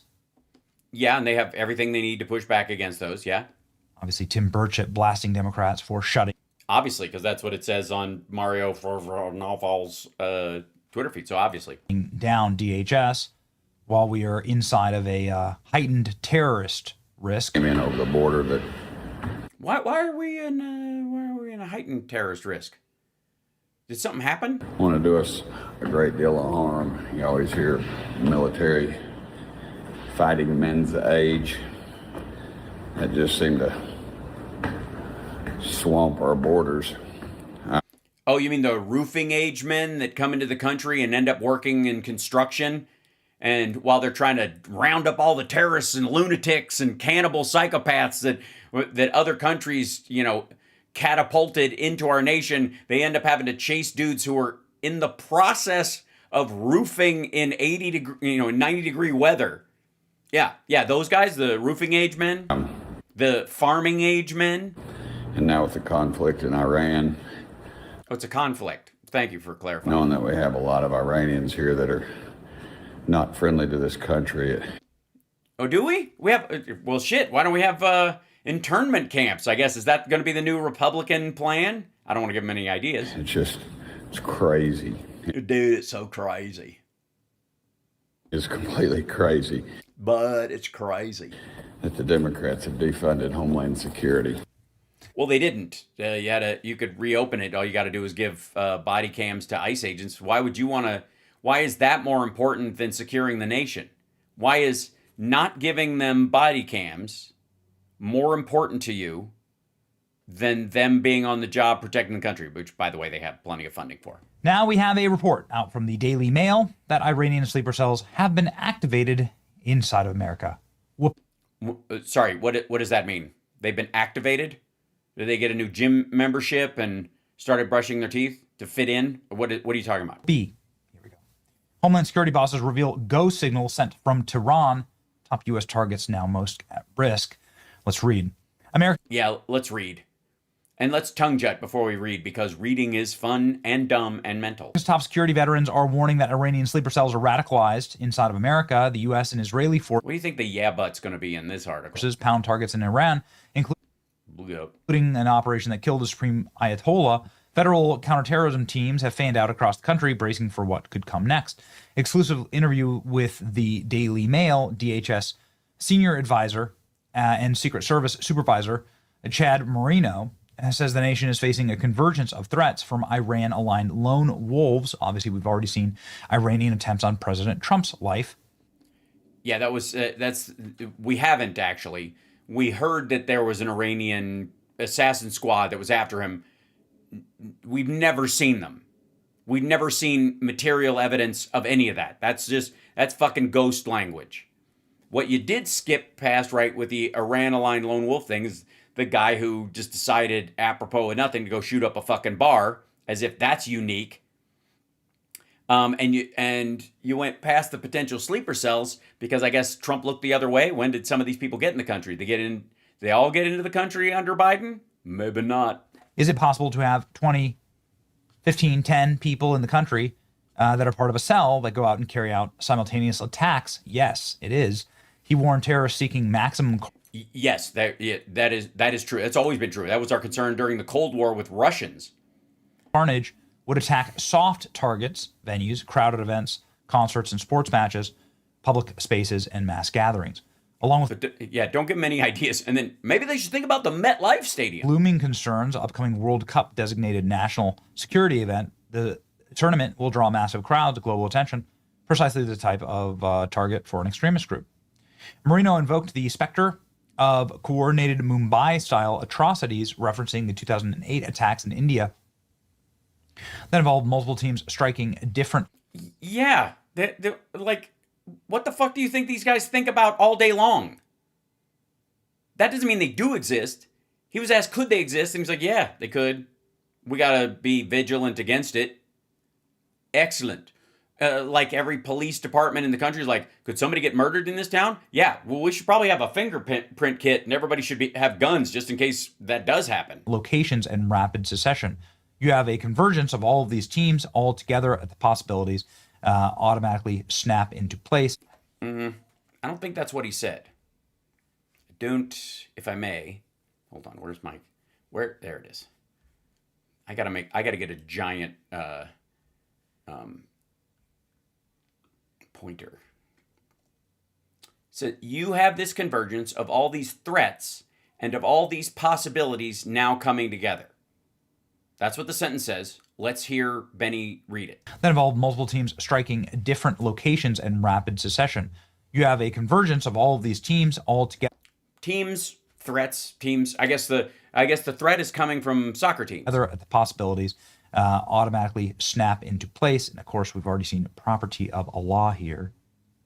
His warning comes as the FBI and Department of Homeland Security has faced counterterrorism and intelligence units on heightened alert. FBI Director Kash Patel has mobilized teams nationwide to disrupt potential plots. You mean his baseline fucking job? The Joint Terrorism Task Force operating around the clock in major cities, including Washington, D.C., Los Angeles, and New York. Yeah, anybody who lived during, like, through the 2000s, Iraq and Afghanistan. Yeah, we understand situations like this. The question is, did it have to happen? Coordinating with state and local law enforcement officials. Why would you do that? All they do is let bad guys go, right? Officials have briefed Congress. They have no specific intelligence showing the planned U.S. strike preempt. What was that? Sorry. Law enforcement officials have briefed Congress. They have no specific intelligence showing the planned U.S. strike preemptively. Sorry. Sorry, who? Iran is the word. Enforcement officials have briefed Congress. Officials have briefed Congress that they have no specific intelligence showing Iran had planned to strike the U.S. preemptively, which is undercutting the reasoning behind the war. They have no specific intelligence showing the planned U.S. strike preemptively. That planned U.S. strike preemptively? I don't know. Fucking, you know what? I think it's a good idea. Just read every third word at this point. It's like how Vince Neil sings. Just leave out all the conjunctions and fuck it. Meaning is for weak assholes. The killing of Iran's top cleric, intensifying the military campaign. Sorry, but the killing of the Iran's top cleric and the intensifying military campaign have fueled fears of downstream retaliation, whether directed or inspired. What? All right. Have you been making out with Bongholio? Because you have the same shitty reading comprehension he has. You do realize that the words do matter and their order matters. Listen to that again. By the way, he just drops out at the word, I think, campaign, because the rest of the meaning sounds like it might blame Trump a little bit. The killing of Iran's top cleric, intensifying the military campaign. Sorry, so we intensified the campaign because of the killing of their top cleric. Is what you think is that sentence? What that sentence means? The killing of Iran's top cleric, intensifying the military campaign. Have fueled fears of downstream whether directed or inspired. Who? This video, he's got 6 million subscribers. This video has 67,000 views. Why? Authorities stress that there is no publicly confirmed terror plot. No. Didn't say publicly confirmed terror plot, you tit. Publicly confirmed, credible domestic terror plot. Credible matters. Authorities stress that there is no publicly confirmed terror plot. One incident occurred with Austin, Texas, in an Austin, Texas shooting. Jesus, this is fucking painful. Dude, when is your GED test? Because you need to do some work. Nobody can say what the probability is, but it's a scary place to be, he said. Which is always true? Unless, you don't give a shit about people like Timothy McVeigh, for example. Whew. Who could have spotted this? I don't know, the assholes who started this shit? Okay. Okay. We've said it before, and we'll say it again. The sum of all fears is happening right now. Is that what this is? This is the sum of all fears, is it? Is that one of the Ben Affleck movies that, after Harrison Ford retired from that franchise? Or was it the first one? Because when you have a nation filled with criminal third worlders that we don't know who they are or where they are. Yeah, but you also have people who maybe even have stopped or turned in people who've done terrible things, and that's true as well. And those people were just foreigners. They are. Yeah, now do Jan 6ers. And when those criminal third worlders see their third world homelands attacked, or the enemy of their third world homeland attacked, and they celebrate. And they're here on whatever program they happen to be here on. Cultural exchange, I guess. What do you think that instinct is going to be? Keep your head down because there's deportation squads going around, and no, I take it back. One guy from Senegal did this, probably got to round them all up. For some of them that are on the spectrum. Oh, I see. So this is an autism thing. Like, for instance, the Afghan national who was here and attacked the National Guardsmen on the streets of Washington, D.C. Went up and just killed the guy. Donald Trump just honored the... Killed the girl. Wounded the guy. Survivor. A woman next to him didn't survive. Donald Trump honored the survivor at the State of the Union. Right, so he didn't kill the guy. He killed the girl. The guy was... Yeah. What am I getting bogged down in details for? It is, of course, exactly why you must have extreme control over everyone coming into your country. They must be in good order. Is that an edit or just choppiness? Extreme control over everyone coming into your country. They must be in good order. Yeah, that was an edit. For the happiness. In good order? Sorry, you don't think terrorists can fucking dot their I's and cross their T's on their way to flight school? Of America. I got news for you. People who don't mean ill are actually worse at filling out documents and proving that they have a right to be here than people who mean ill.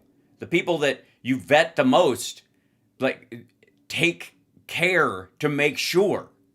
You can argue that somebody can have too many of their papers in order. And for alignment with our Constitution, our history, culture. Which would be what? And laws. And so it's an incredible moment. You mean the Constitution that says the Congress declares war?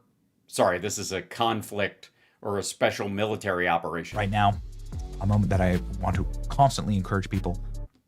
Be on the lookout.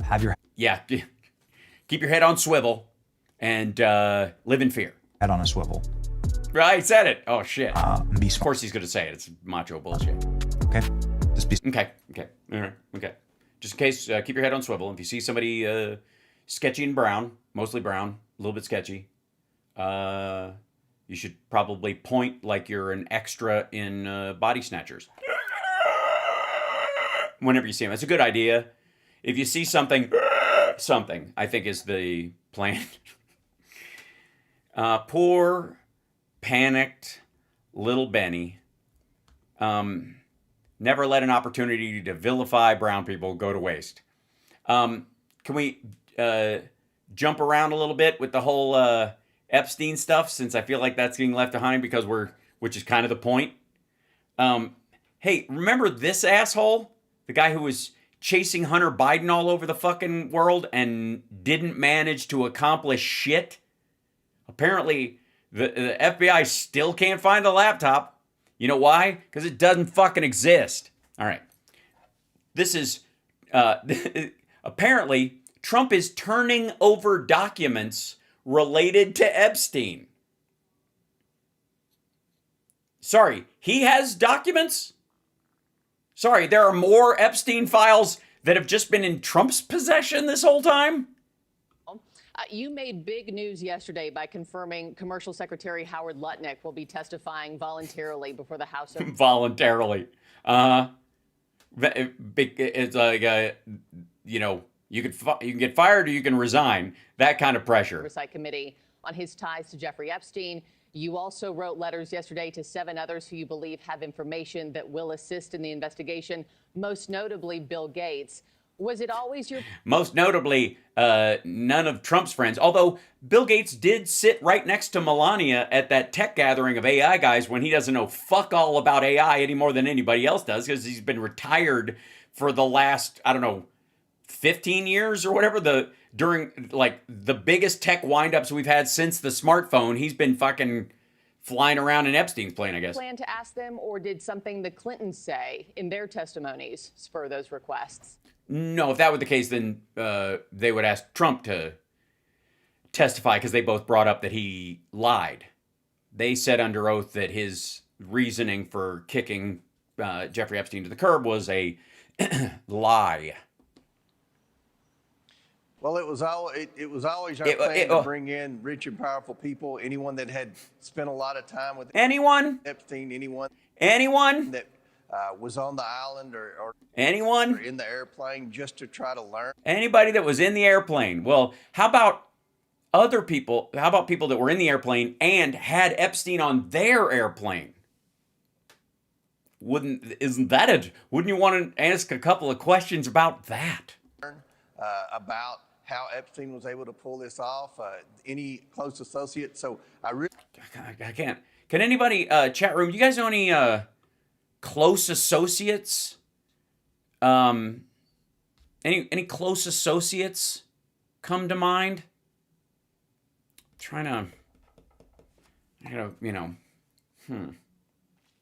Close associates.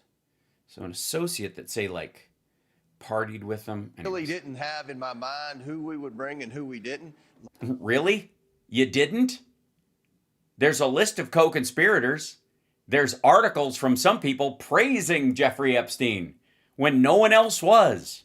Lutnik wasn't on there initially, but obviously... Why? He's been in the news a lot, and a lot of... Oh, that's why. Democrats have accused him of wrongdoing, and... No. They've actually shown him committing wrongdoing. Namely, he lied to the press, and then he was brought before a committee and had to admit that he had been lying, covering how much time he had spent with Jeffrey Epstein. And I would argue he still is. Many of the Democrats on the Oversight Committee continue to falsely accuse people, as Ro Khanna has done. And so poor Howard. Greatly exaggerate. You're not showing it's weird. You're showing the picture of him and Bill Gates. You're not showing the picture of him and Lutnik on the island? I mean, I don't know where the fuck that building is. That looks like it could be any rich asshole's house. That could be fucking Mar-a-Lago. Some of the things, and again, I don't want to diminish the significance of this investigation. You do simply by being involved. there were some very serious crimes committed by Epstein and Maxwell, and our government failed the victims. That is, and that's a feature, not a bug, currently. A fact. But at the end of the day, we're going to bring in anyone, and I appreciate Secretary Lutnik for reaching out to me. He said, "Oh my God, please, I'll volunteer because I know you're going to subpoena me, and I know everybody's going to vote against me. I have to do it voluntarily. The boss told me, otherwise I'm fucked. Also, don't film it like you did with the like two other guys." Look, I'm seeing the Democrats say all sorts of bad things about me. I have nothing to hide. So, Wow. Well, I think you have something to hide. That's out of nowhere. Where the fuck did that come from? Yeah, the audio's low on this video. I apologize. I don't know why. Mr. Chairman, if you're okay, I would like to come in and sit down for a transcribed interview. And I said, yes, sir, Mr. Secretary, we'd be happy to have you. And remember, he was next door. Hold on. I had nothing to hide. So he said, look, I'm seeing the Democrats say all sorts of bad things. Oh, he's quoting Nutlik. About me. I have nothing to hide. So, Mr. Chairman, if you're okay, I would like. If he had nothing to hide, then why did he lie to Miranda Devine? Why did he make up a story that he met the dude once for 5 minutes, split, and his wife and he agreed he would never see him again when they both fucking were slathering to get to the fucking island? Nothing to hide. Are you out of your fucking mind? I'd like to come in and sit down for a transcribed interview. And I said, yes, sir, Mr. Secretary, we'd be happy to have you. And remember, he was next door. We have to have you. Neighbors to Jeffrey Epstein. That's not a crime, but perhaps he has some knowledge. So, yeah. Neighbor? He went to the island with his fucking family. What about the knowledge that President Trump knows? I mean, Republicans have made it, loud and clear they're not going to ask Trump to sit for a deposition while... No. Why would you? I mean, Clinton sat for one. Not just after he was president, but while he was president. He's the sitting president, but former presidents are now clearly on the table.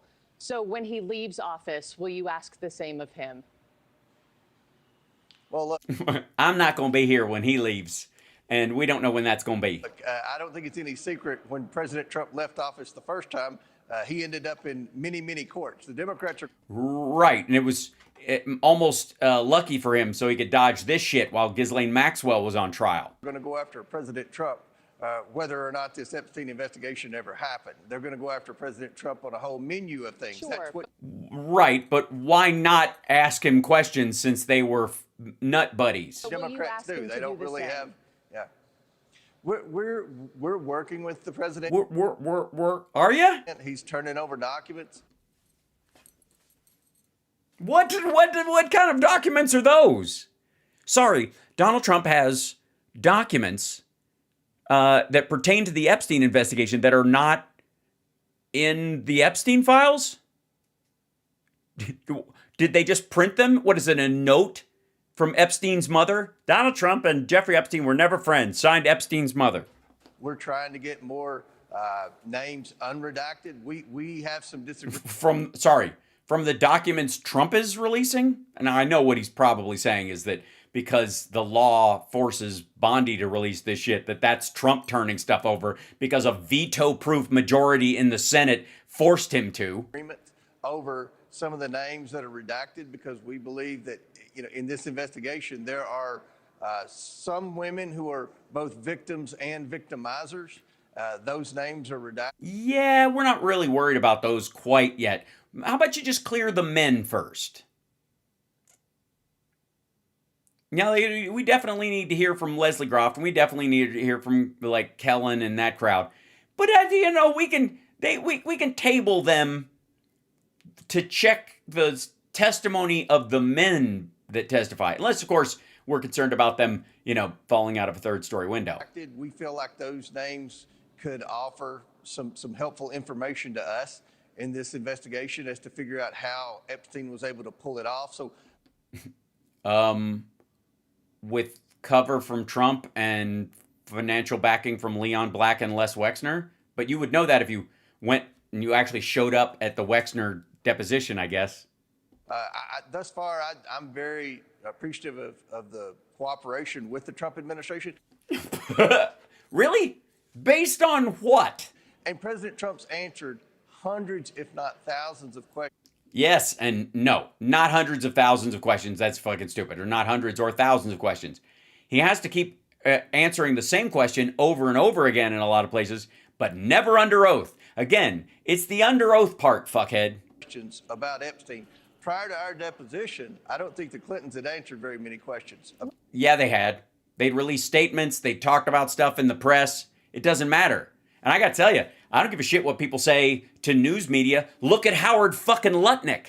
Boy, did his tune change when he was speaking under oath versus not. It's interesting how many functional details one would even regard that shit as evidence you get when somebody has to testify under oath versus what they can fucking blather to Miranda Devine. There is no better parallel to why Trump should be forced to talk under oath than Howard fucking Lutnik. And let me ask you about the Clintons. President Clinton and Hillary Clinton both testified for 4.5 hours, maintaining they know nothing about the crimes of Epstein or his trafficking. 9 hours of depositions later, do you believe them, sir? Well, I first of all, I appreciate them coming in. We showed every example of evidence that we had that would suggest any type of relationship with Epstein or Maxwell, any type of potential wrongdoing in the Yeah, so you're going to do the same thing with Trump? Case of President Trump with the pictures. Look at the title of this. Epstein Files Fallout from Clinton's Epstein Depositions. They answered every question. Thus far, I have no reason to believe that they lied. Time will tell as more people testify. You know who's another witness to the whole thing? Who was brought up in both of them was Donald Trump. Apparently, there was a part of it where you could check Bill Clinton's testimony against another witness, which would be Donald Trump. That whole story about them golfing together and Trump saying it was about a real estate deal, not because Epstein was a creep, right? More evidence is presented, but thus far, I don't have any reason to believe that they lied. Before I let you go, I'd be remiss not to ask you about today. Today's also a big day. Minnesota Governor Tim Walz and A.G. Ellison are testifying before the Oversight Committee. Boring. Okay. Again, the nature of that video being called, Trump turning over documents related to Epstein. I got to say that looks like clickbait. That's clickbait. Okay, so it's all right. So we look at. So a lot of people are wondering, gee whiz, there's the people who are staunchly against the Iran invasion. There's people who are staunchly gargling Trump's balls, or I guess the deep state balls that are making him, forcing him into these decisions. And then there are people who are stuck in the middle. Okay, make this shit quick, apparently, is what Crowder says. Who, by the way, I know when I play him, you're going to go, is that one of the voices from Scooby-Doo? It might be. If the conflict lasts days or weeks, 76% approval. Massive. Now, let's be clear. That has been the stated goal of this administration. If they don't achieve that goal, it means there's a miscalculation. And I would... Or they were lying from the jump. Say that was a strategic mistake. No. It was a strategic lie because they have a goal they want to accomplish and they know the public won't come along with it, especially MAGA. So they're happy to lie to them just like they did with tariffs and all kinds of other stuff. And they'll buy it, Epstein Files. But they've been pretty clear that their goal is for this to be swift. Yeah. 4 weeks, 6 weeks, 2 weeks. We don't know. Whenever. And it's to be short. Which I think mean different things in this context. Historically, as opposed to Iraq, when that is the case, campaigns militarily are unbelievably popular. Now, as far as Iran. Okay, let's hear it. Crowder's got, he's got 1.3 million subscribers. That's weird. He's got like a sixth of the subscribers that Benny Johnson has, but their videos have the same amount of views.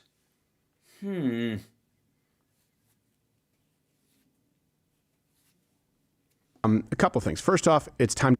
I just want to show you that I'm standing by that. We showed you Benny Johnson's numbers, 6.3 or something like that. 1.3 million subscribers, 29,000 views. It's 3 hours old. His other one was 10 hours old, basically the same turnover. Well, maybe it grows. Maybe they get double that. Dependent as far as people's support for military action. Not everything needs to be compared to Iraq because it's very often the least legitimate comparison. But I will stake my... Not in this case, though. I claim right here, 3 months. Okay, 3 months. At 3 months in. Sorry. He said it's going to take 4 weeks, about that.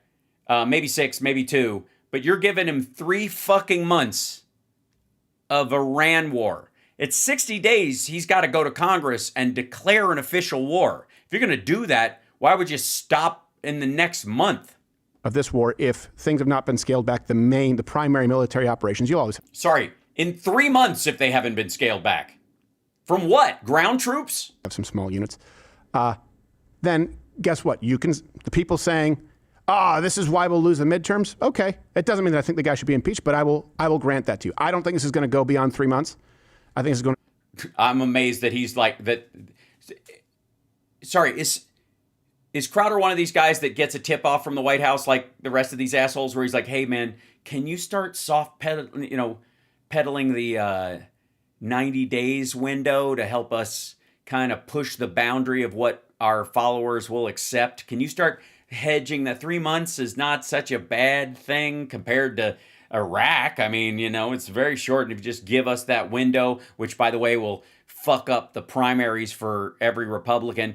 But we'll be done, and then we'll have the big summer to like beat our chest, and the elections will be here before you know it, and the blowback from it in terms of terrorism and unsettling and the destabilization of the Middle East, that won't come for maybe a couple of years. And then we'll just let the Democrats have it, and they can spend time cleaning up like Obama did after Bush and Biden did after Trump last time. I think it's going to be effective, and I really hope for the sake of the country that I'm right. As someone who is short and effective, I appreciate that, although I'm not. Right. Because even though that shouldn't be the required timeline, it is as far as public support as we go into midterms. 3 months. You guys let me know if that's reasonable. You can comment below. The widespread narrative. He's the same thing that Rusty Trombone uses. We'll look at him in a minute. Out there right now. If you believe this, you've been propagandized a little bit. Oops. This war is going to sink President Trump. And I don't even want to say war, this military action. Yeah, don't say war, because we don't want to, there's sorts of legal ramifications necessary in the word war, and your handler in the fucking press corps in the White House, or in the White House press office is obviously wants you to steer away from that war, but the word war, but it's hard to do. Intervention is going to sink President Trump. It is a foregone conclusion. That's what you're told. No. I think the Epstein files are going to do that. I think this is just fucking organ meat all over the cake. Bush had his Iraq war. Trump now has his Iran war. Donald Trump's war with Iran is already wildly unpopular with the American people. And Republicans are already facing a very difficult election cycle, and now it seems like, at least in the short term, they're all going to be defending something that is unpopular and not really fully understood by the American public. When Trump made a promise, no more foreign entanglements, J.D. Vance ran on this. Trump's not going to get into war, specifically on Iran. In fact, we're going to be great negotiators. Again, goes to the heart of a promise he made to his people. No. No, he didn't promise us no new wars, no regime change. No, that's not how I heard it. That's not true. No. That's not true. And they just throw out this term forever wars, hoping that you don't do a little bit of fact. No. They're not just throwing out the forever wars thing. It was also no regime change, no new wars. I understand why you want to chase that one, but the idea is that people are concerned that new wars turn into forever wars, and that regime change wars turn into forever wars. And both of those things are clues that the administration is open to the idea of full-scale war, which very few of those are short-term. And if they are short, almost like the shorter they are, the more they were bullshit from day one. Checking. Donald Trump, we ran that video yesterday. 1980 talked about intervention with Iran. Right, but he was a Democrat at that time, arguably, right? That's why nobody trusted him during the first run for a while until he was going to run away with it, and then they all got in line because that's what you guys do. But you don't get to go all the way back to 1989 when he knew even less of the players involved. Since then, he has evolved quite a bit. Reiterated it 2004, 2008. They try and pull a bait and switch and go, he was saying we'd be great negotiators. Let me ask you this. Can you negotiate with psychopaths?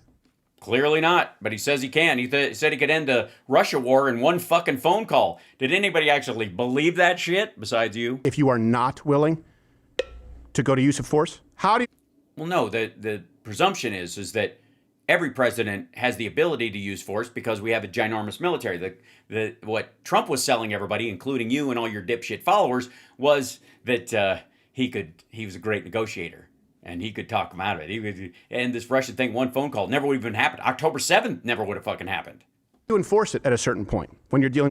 Right. I mean, you're going to have to bomb somebody. I mean, everybody knows that. When you say, I'm the peace president, the pro-peace president with me, and it's the pro-peace ticket with me and JD Vance, and, no new wars, no regime changes. What I mean is there's going to have to be a certain number of wars and regime change just to let people know we mean business. With lunatics.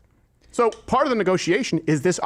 Sorry. So, okay, great. How about this? How about Trump steps down, spends some time in jail, and then after he gets out, he can run again when there are no lunatics running any countries in the world. Option has to be on the table. Now, it's always on the table. The question is why you use it and when. How is this not negotiation also? Right. I mean, they because we're bombing the fucking place. We stopped negotiating. We walked away from the negotiating table and they were still coming to the table. There were still meetings planned. They were still showing up and we bombed. That's exactly how. They're still going to have a regime. If they still have their own government and they're still governing it's still Iran, then. If any of it, so we have to put the regime back in place. And if we allow somebody else from there to run the place exactly, with the same religious line that was controlling it before, that's just part of the negotiation. We killed your boss. That's part of the negotiation. What is this, fucking the Fifth Element? I mean, This is a negotiation. Hey, we killed the other guy that was in charge. Now you're in charge. Do what we say. Or Yeah, that's not negotiation. That's hostage taking. I think it's keep killing their guys, so that's the most fun part. It's like, not for them. We present to you the newest, and he's gone. All right, next one. So generally, I will tell you this: Americans, they're split. They're not thrilled about it, but, and I would say this to those on the right who are doom and gloom. Yes, that's because he and Bongholio and all these other guys are. This is the pooper scooper squad, right? They're just running around behind Trump, just scooping his turds up and going, "We're making cake later." That's what this is. These guys are all turd polishers at this point. And imagine waking up and that's your fucking job. Every day you get up, you're Glenn Beck, you're Steven Crowder, you're any of these other pro-Trump crowd, and they've got it, and you just time to polish some more turds, get a high shine on Trump's dung. Overall, it's 44%. Both Republicans, it's 85%. Democrats, 10%. That's what throws it off. I see. Democrats are against illegal regime change wars, and Republicans are warming to it. So, if you are a conservative, if you are a nationalist, if you are a Trump voter, just know that you are out of step with 85% of the voting base. Yeah, get in line. You're not supposed to have original ideas. This is the Republican Party, asshole. With President Trump. And you are in line with Ro Khanna and Elizabeth Warren and the left. It doesn't mean that the left is always wrong about everything. It just means that that's who you've decided to link arms with. I want to be... Well, don't be a pussy about it then. Fucking... they might be right about this. They are constitutionally. And your job, if you're selling this horse shit, and your whole idea is sheepdogging people because they're not part of the greater group, because they're not thinking in line with the fucking man... Do you think he was thinking he was going to have to sell this a year ago? Really clear about that. So examine it pretty thoroughly, because you do have to ask why. Yeah, you do. It often helps to ask why beforehand. Where else has the left been right? Medicare, Medicaid, Social Security, SNAP, WIC, the children's programs, the rescue package, the Infrastructure Act. I mean, you want to go social? Gay rights? Women's right to vote? Were there in tremendous support or disapproval of a given policy that you would say, yeah, that makes sense? I'll tell you, the release of the Epstein files, the discharge petition. How about that one? You want to float that one? On your fucking thumb before you stuff it up your ass? 100%. All the Democrats signed on to the discharge petition. 4 Republicans had to sign on to it to get it passed. It ended up passing with nearly 100% of everybody. You had one Republican stand down from it. Why would that be hard to get a vote like that? Because everybody was scared not to vote for it once it passed, but man, they were hoping somebody else would scuttle it. Trump was bringing in Boebert and Mason and trying to put the fear of MAGA in them. Didn't work. That's what, I mean, how about that? Let's just settle on that one. That's my primary example. The discharge petition to release the Epstein files.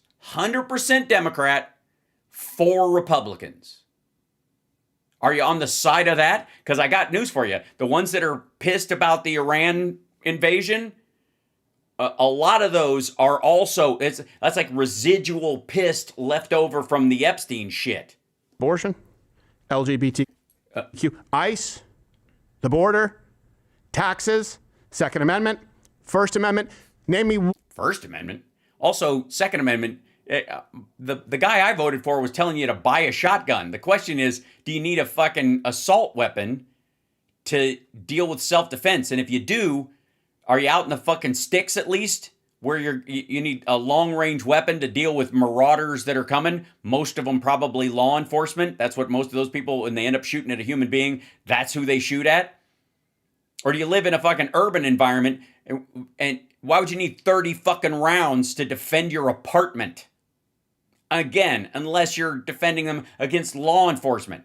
And you guys used to be the big back the blue party until a bunch of your asshole buddies decided to storm the Capitol and curb stomp cops. One other issue where you would have 90 to 80% of Democrats in support or against. Epstein file discharge petition. Yeah.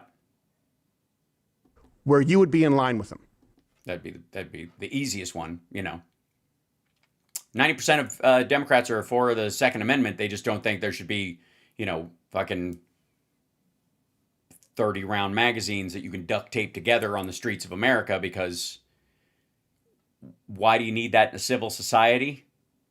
If you can't hit what you're shooting at in under 6 shots, your family's probably in more danger from you in a situation like that than the attackers are. I can't think of one. And I'm not saying that means, or it determines. Well, of course, you're not going to take a courageous stance on this. You're just trying to use using this comparative logic to undermine the reality that you're in. And I understand. What choice do you have? Turd polisher? Determines what is right. I do think it's a pretty important. Hold on one second, if I may.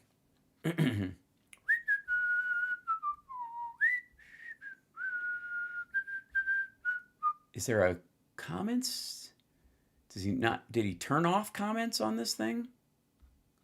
Where's the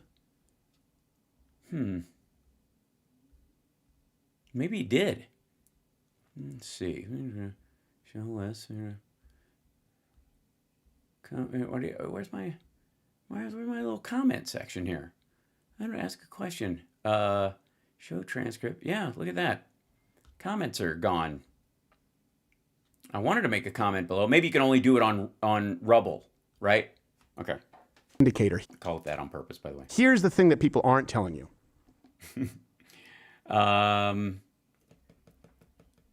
Donald Trump is in 10 Polaroids that Epstein had in his possession and probably took, or maybe Maxwell took them, with underage girls and a stain on his pants. And this matters because we've had a lot of, we've been involved with. By the way, there's a lot of this whole like hands in your lap looking off to your left, like you don't want to be asked to show your homework because you didn't actually do it. Well, where's our body language expert now? A lot of military interventions that aren't just Iraq. The polls change dramatically. The support changes dramatically. Right, maybe that's why he did it, because he needs something to get you assholes off the Epstein sidelines and vote for him, and you'll vote for war eventually. When you take this poll, when the survey takes into account duration of conflict. That's right. It's not about doing it and the legality of it and whether there'll be blowback and all the other reasoning that everybody has, to consider this a dangerous avenue to go down. And the fact that in this particular case with Iran, if you don't finish the job and any remnants of the regime actually do come back, if you don't actually do regime change, the returning group will just harbor, basically they'll turn into North Korea. Nuclear bomb or bust. We don't have a choice. We have to create one, or the next time they come, we're dead. So we got to make one. We got to get one. We got to buy one, or we got to partner with North Korea and just have them deliver one. And then while we have one, we'll make our own because they can't attack us because we already have one. That might be why. They don't necessarily think this is going to be a short conflict. Look at this. A lot of people think it might take months. Some people think it might take years, and there are a lot who are not sure. Now, the reason that is important is if you think it's going to be a long conflict, months, even years, look at how the numbers tilt toward disapproval of it overall. They just skim past that. No, but hold on a second. Look at approval. If the conflict lasts days or weeks, 76% approval. Massive. Now, let's be clear. That has been the stated goal of this. Also, is that from, again, is this related to the bombing last year? So they're looking at it through that prism. It was fine. After that was over, that was fine. So we do another short one, and then another 6 months, we'll do another short one. Administration. Isn't that a 2-year war that you're just doing in phases or stations? If they don't achieve that goal, it means there's a miscalculation. And I would say that was a strategic mistake. But they've been pretty clear that their goal is for this to be swift. Pretty clear. And it's to be short. No. They've been very clear that it's meant to be devastating, swift in attack, and short in duration compared to the Iraq War. But you seem to be pushing that 3-month window. Historically, as opposed to Iraq, when that is the case, campaigns militarily are unbelievably popular. As a matter of fact, you seldom find. Right. So maybe that's just Trump trying to boast. Here's the thing, real quick. No matter how popular it is, does it undo the Epstein damage if it ends in 3 months? Does it end in 3 months and we go, that was fucked up? And then, oil prices and gas prices have gone up and all that kind of shit for a period of time. Everybody's costs go up, which of course hides the fact that Trump's got an inflation and interest rate problem that he doesn't have a solution for. So it's good to drive up the cost of oil because you can blame that. But then after that's gone, do you think the summer isn't about Epstein again? What impetus does he have to shorten this fucking thing? If anything, he's got an impetus to drag it out because it gets worse and worse to build that groundswell at least through November. So he gets that whole don't change the horses midstream. The Democrats are going to impeach me if you put them in there, and I'm trying to save American lives from the bad Muslims. This kind of unifying data anywhere else. Let me give you some examples. Grenada, 63%. It was 50. Man, Grenada was very exciting. 51 days. Panama, 77% supportive. Ooh, Panama. That's right. Yep. Totally the same. 55 days. Desert Storm. Yeah, they had 77% support. 42 days. The Yugoslav. Yeah. Again, none of them with the military or drone reach or any of that shit that Iran has. Libya bombing, 62%. No Navy, submarines. China was 78 days. And just so you know, while Iraq was going on, in the early days, it had 71% approval while people were under the impression that it would be short, like those many other examples that I listed. Right. Not all of them are Iraq. Iraq is kind of an outlier, just like Vietnam. Or Afghanistan, the other parallel quagmire. Which is that Trump said we should get out, but then didn't. He ran on getting us out of Afghanistan, didn't, pushed it off onto Biden. Biden said, fuck it, we're pulling this Band-Aid off and we're moving ahead. And everybody shit on him for leaving. And now Trump says we should have stayed and kept Bagram. Do you think the guy who says we should still be in Afghanistan is looking to get out of Iran quickly? Why it's often a study. It's something that you separate. It's an outlier. Yeah. Yes, please. By the way, the look on his face is definitely someone who's secure and excited about how all this is going to turn out. By the way, one quick thing about all of those, the media was reporting those patriotically, not positively, patriotically. I see. So it's the only reason this is unpopular with 23% if it lasts longer than 10 days or something is because the media is all mean about it. American interest. They were actually being honest about their reporting, calling. No, they weren't. By the way, all over the Iraq War and Afghanistan, Grenada was looked at ridiculously at the time. Part of the reason they were short is because the press pushed back on it. Part of the reason Desert Storm was short was because the press was pushing back on it. Because it became abundantly clear to everybody that it was a liability. It didn't look tough. It looked like shit. Balls and strikes to a much larger degree.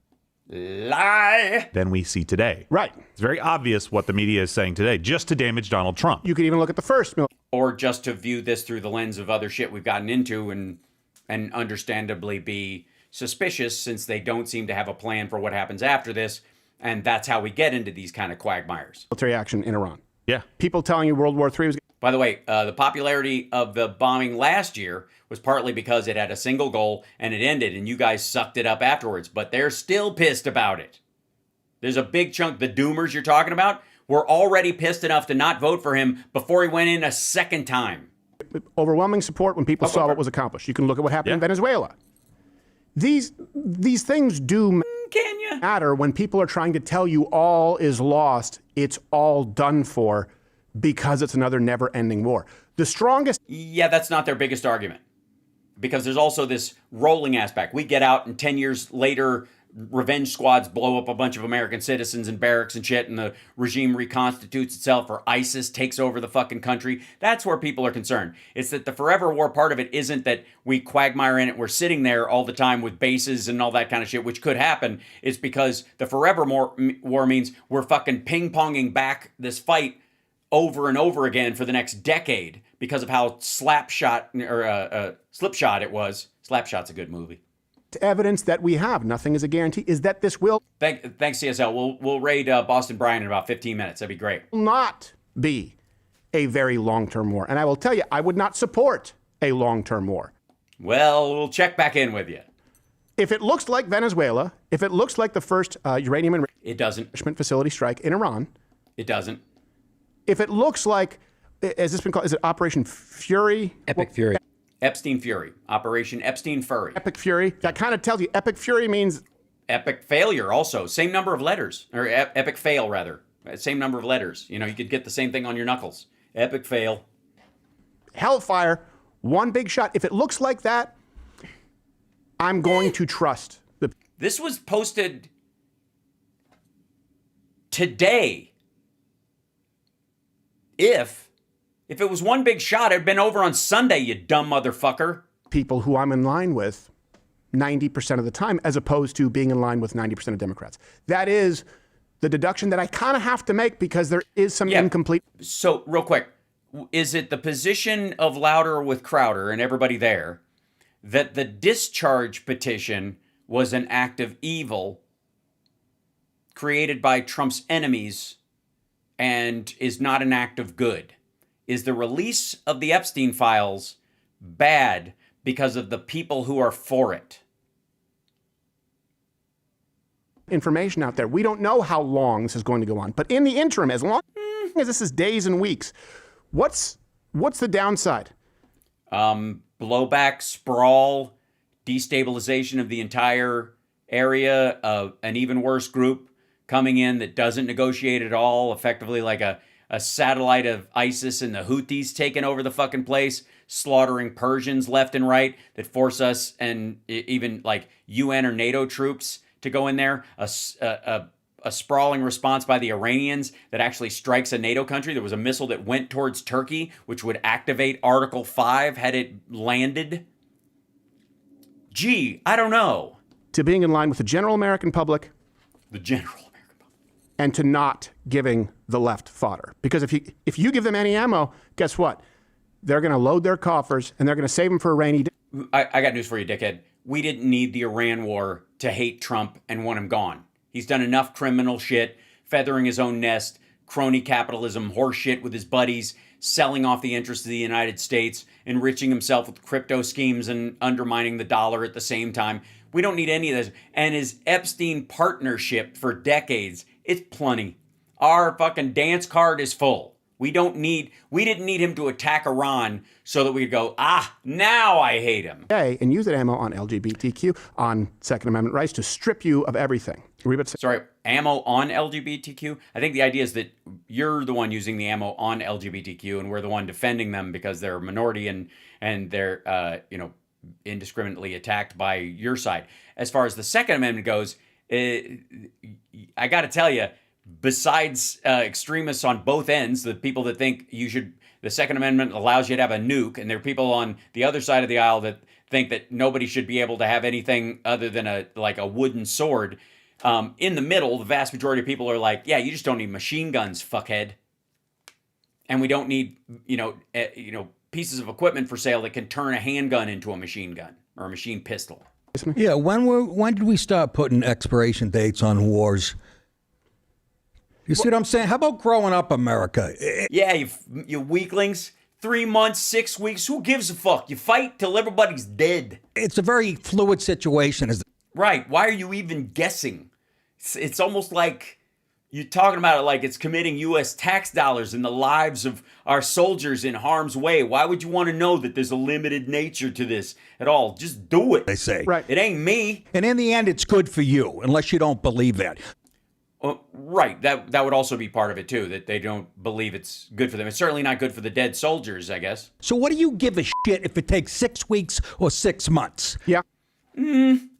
Well, beyond the broken promises part, the commitment to a new war and whether it was necessary. And the fact that you did this and you broke off negotiations when you said you were the master negotiator. And you go, well, Trump promised. Yeah, he has to because you guys are babies. That's right. That's what it is. He's got to lie to maggots because they're fucking infants. That's exactly the argument Steven Crowder was hoping for. That's right. You know, powder with Crowder crowd, whatever the fuck. Yeah, maggots in the chat. This guy is speaking the truth. Why the fuck does he have to tell you the truth? Okay? He's the boss. Shut the fuck up and let him do what he wants to. You don't need to know why. You just need to like it. Seriously, American public, you're like 5th graders. You want everything tied up in a bow, just like when you watch Law and Order. They solve the crime in an hour. It's always a white guy. Nice. Of course, it's fucking Wolf, Dick Wolf. Yeah, propagandist. Right. Anyways, sorry. In this whole segment, the guy who started the war is in an unenviable position.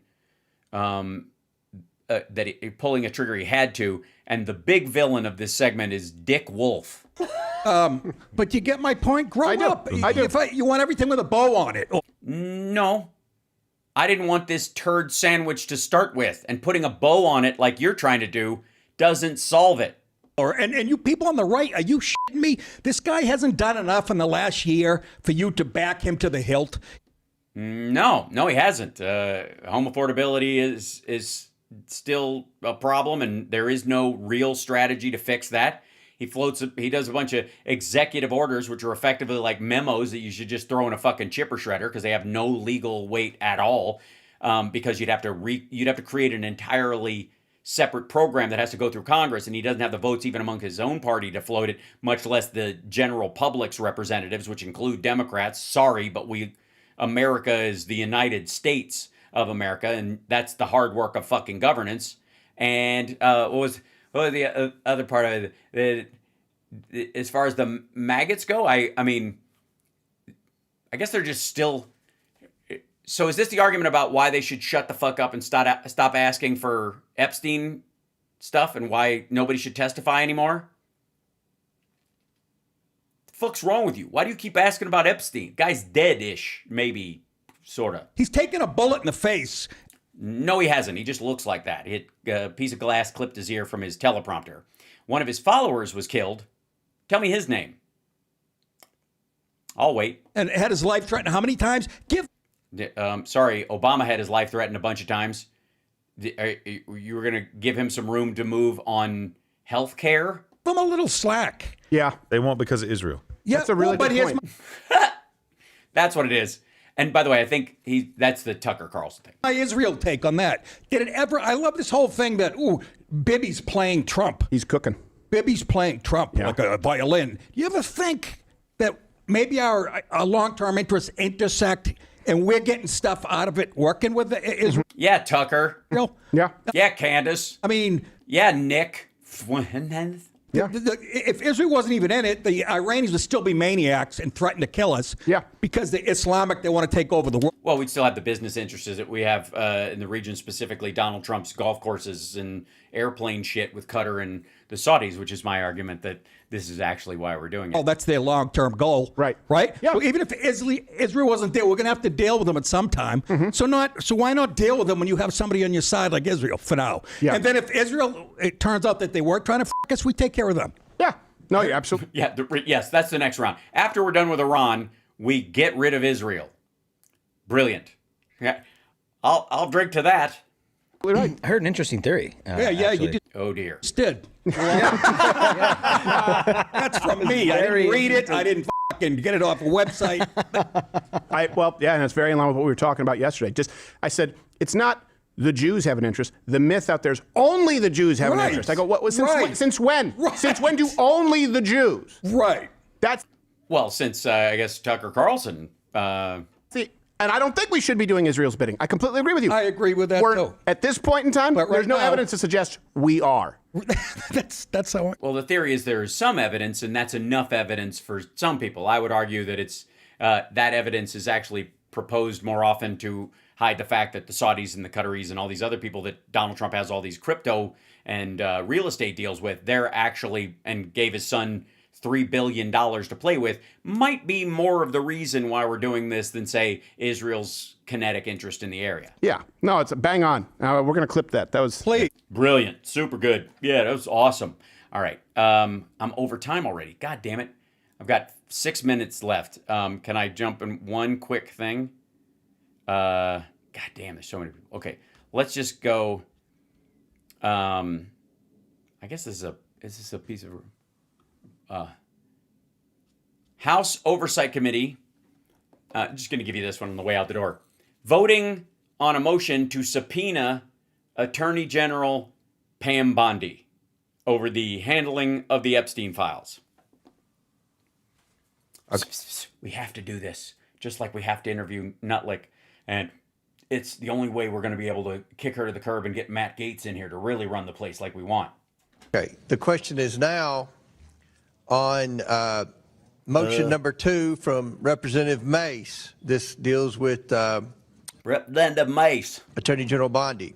Mm-hmm. Members will record their votes using the electronic voting system. Yeah, that's how they do it. They're aware. It's what they're voting about that you seem to be avoiding talking about as much as possible. This would be a tactical and methodology conversation to hide the purpose. Gee, it sounds like the Iran war. The clerk will now open the board. And notice how he doesn't say what they're voting on out loud, verbally. Vote Mace motion to subpoena Attorney General Pam Bondi. Clay Higgins is again it. Langworthy is again it. McGuire is again it.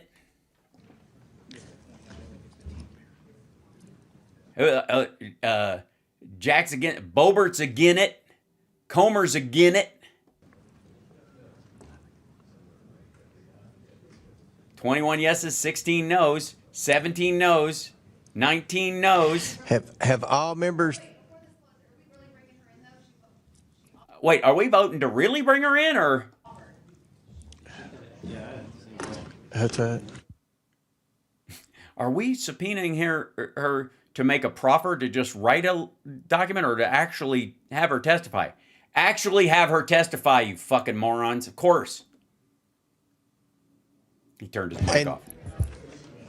Remember, the Attorney General has offered to come in and give briefings.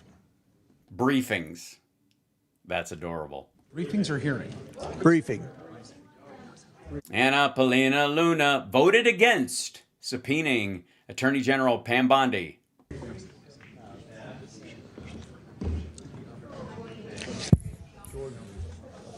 The noes are winning. Okay. Have all members? Crockett, Presley, and Jordan are not. Oh, Boebert changed her vote. The yeses are at 22. Oops. Have all members?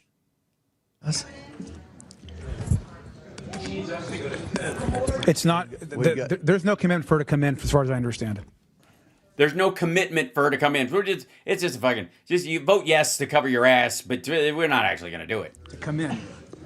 Here.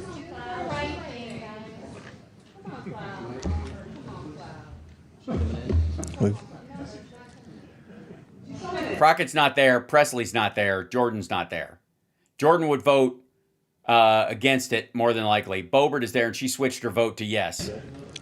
It's like a mini discharge petition. Hold on. This is going very well. And hey, who do we have to bring in here to make sure we shoot this shit down?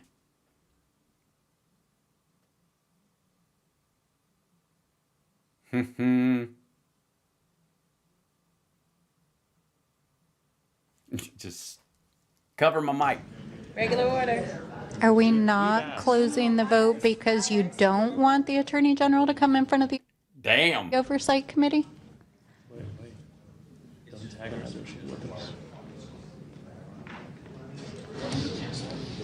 Because it's pretty rudimentary.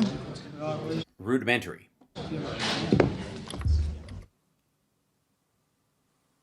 Like a well-oiled machine that came with directions that said, do not add oil.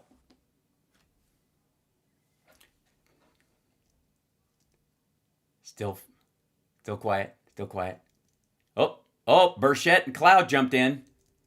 And we jump ahead. And coming around the outside, they vote to get fucked. Comes in there, we got 24-19. That's right. Burchett and Cloud, Mace voted for her own thing, of course. Perry voted for it or whatever, but there's the... Hey, Crowder. Here's another example. Yeah, all the Democrats voting for it, and then a few Republicans voting with them, where the majority of Republicans were against bringing in Pam Bondi to explain her redactions of the Epstein files, which the law states is part of her fucking job. This is another example of how sometimes you're on the side of Democrats, not because you want to be, but because it's the only morally right place to be. My, you must feel like a right asshole right about now.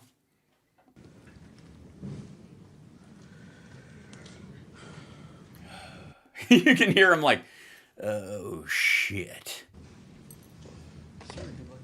I don't know what the fuck to do. Shit. Yeah. I love the whispering, like the behind the scenes, like, is there any way we can overturn this? Or anything? Fuck me. I didn't even think this was, I thought everybody was out of the room and they were, who is in charge of counting?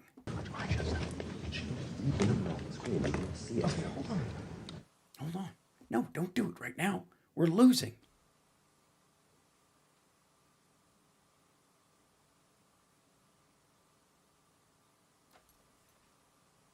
Just hold.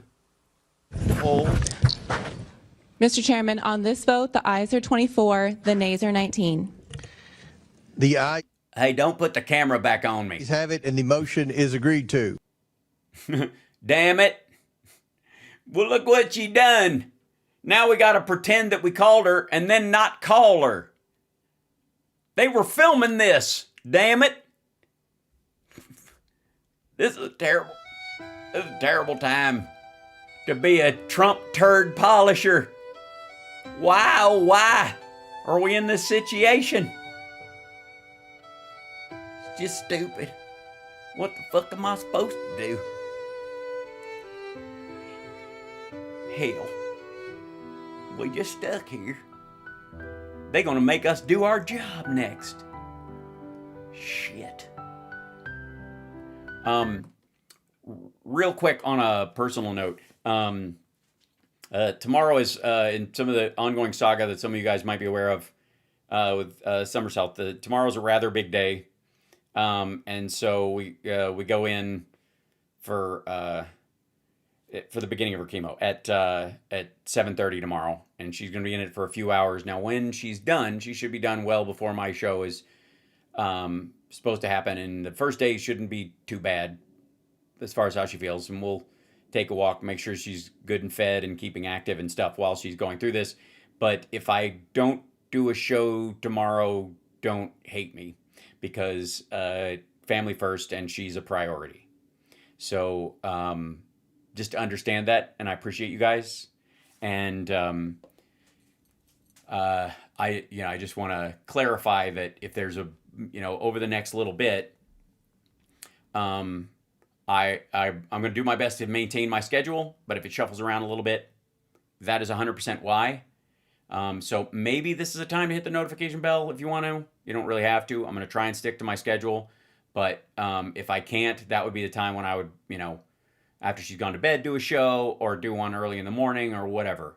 So just so you're aware. And I also want to say, I got the packages that had been waiting in my mailbox forever. That were some of the things folks sent for my birthday and for that stuff, and I finally got through them. And I want to do a separate little video, but I want to tell you guys how much I appreciate them, and I'll make that a separate thing. But I did finally get to open them and look at them, and I got to be honest, it made me so emotional. I wasn't sure I was going to be able to do a show yesterday, because it was so sweet reading everybody's words and kind of going back over what I'd gone through with my dad over the last few months. It just, hit me right in that pocket again. And, when it comes to grief and this kind of, family-related concerns, there's a weird emotional cycle that goes with it that is... you can predict it on birthdays and holidays and some other things like that. And then there are times when you just can't, and it just hits you when it hits you. And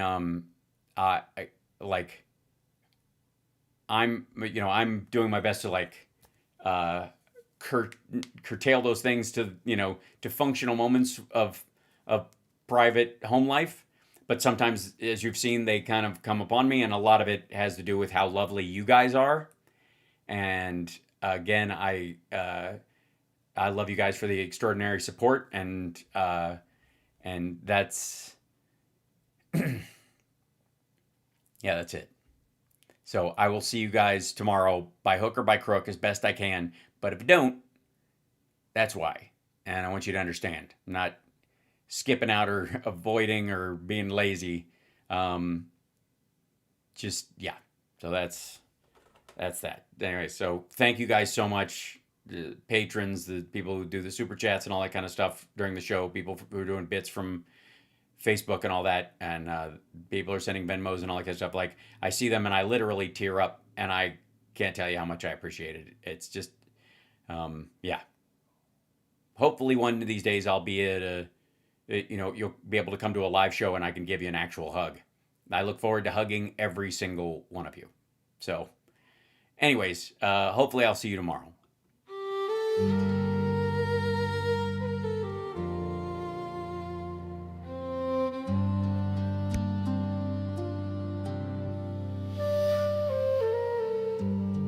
The hills are weeping,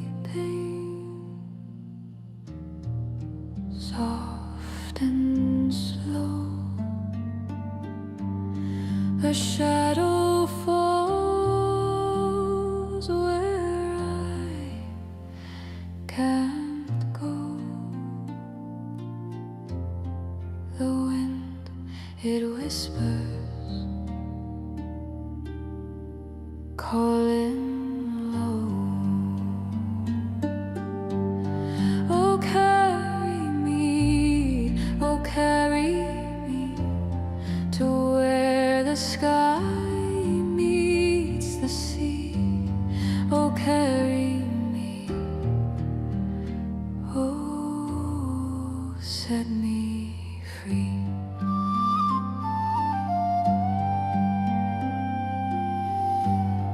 A lone bird cries, its wings so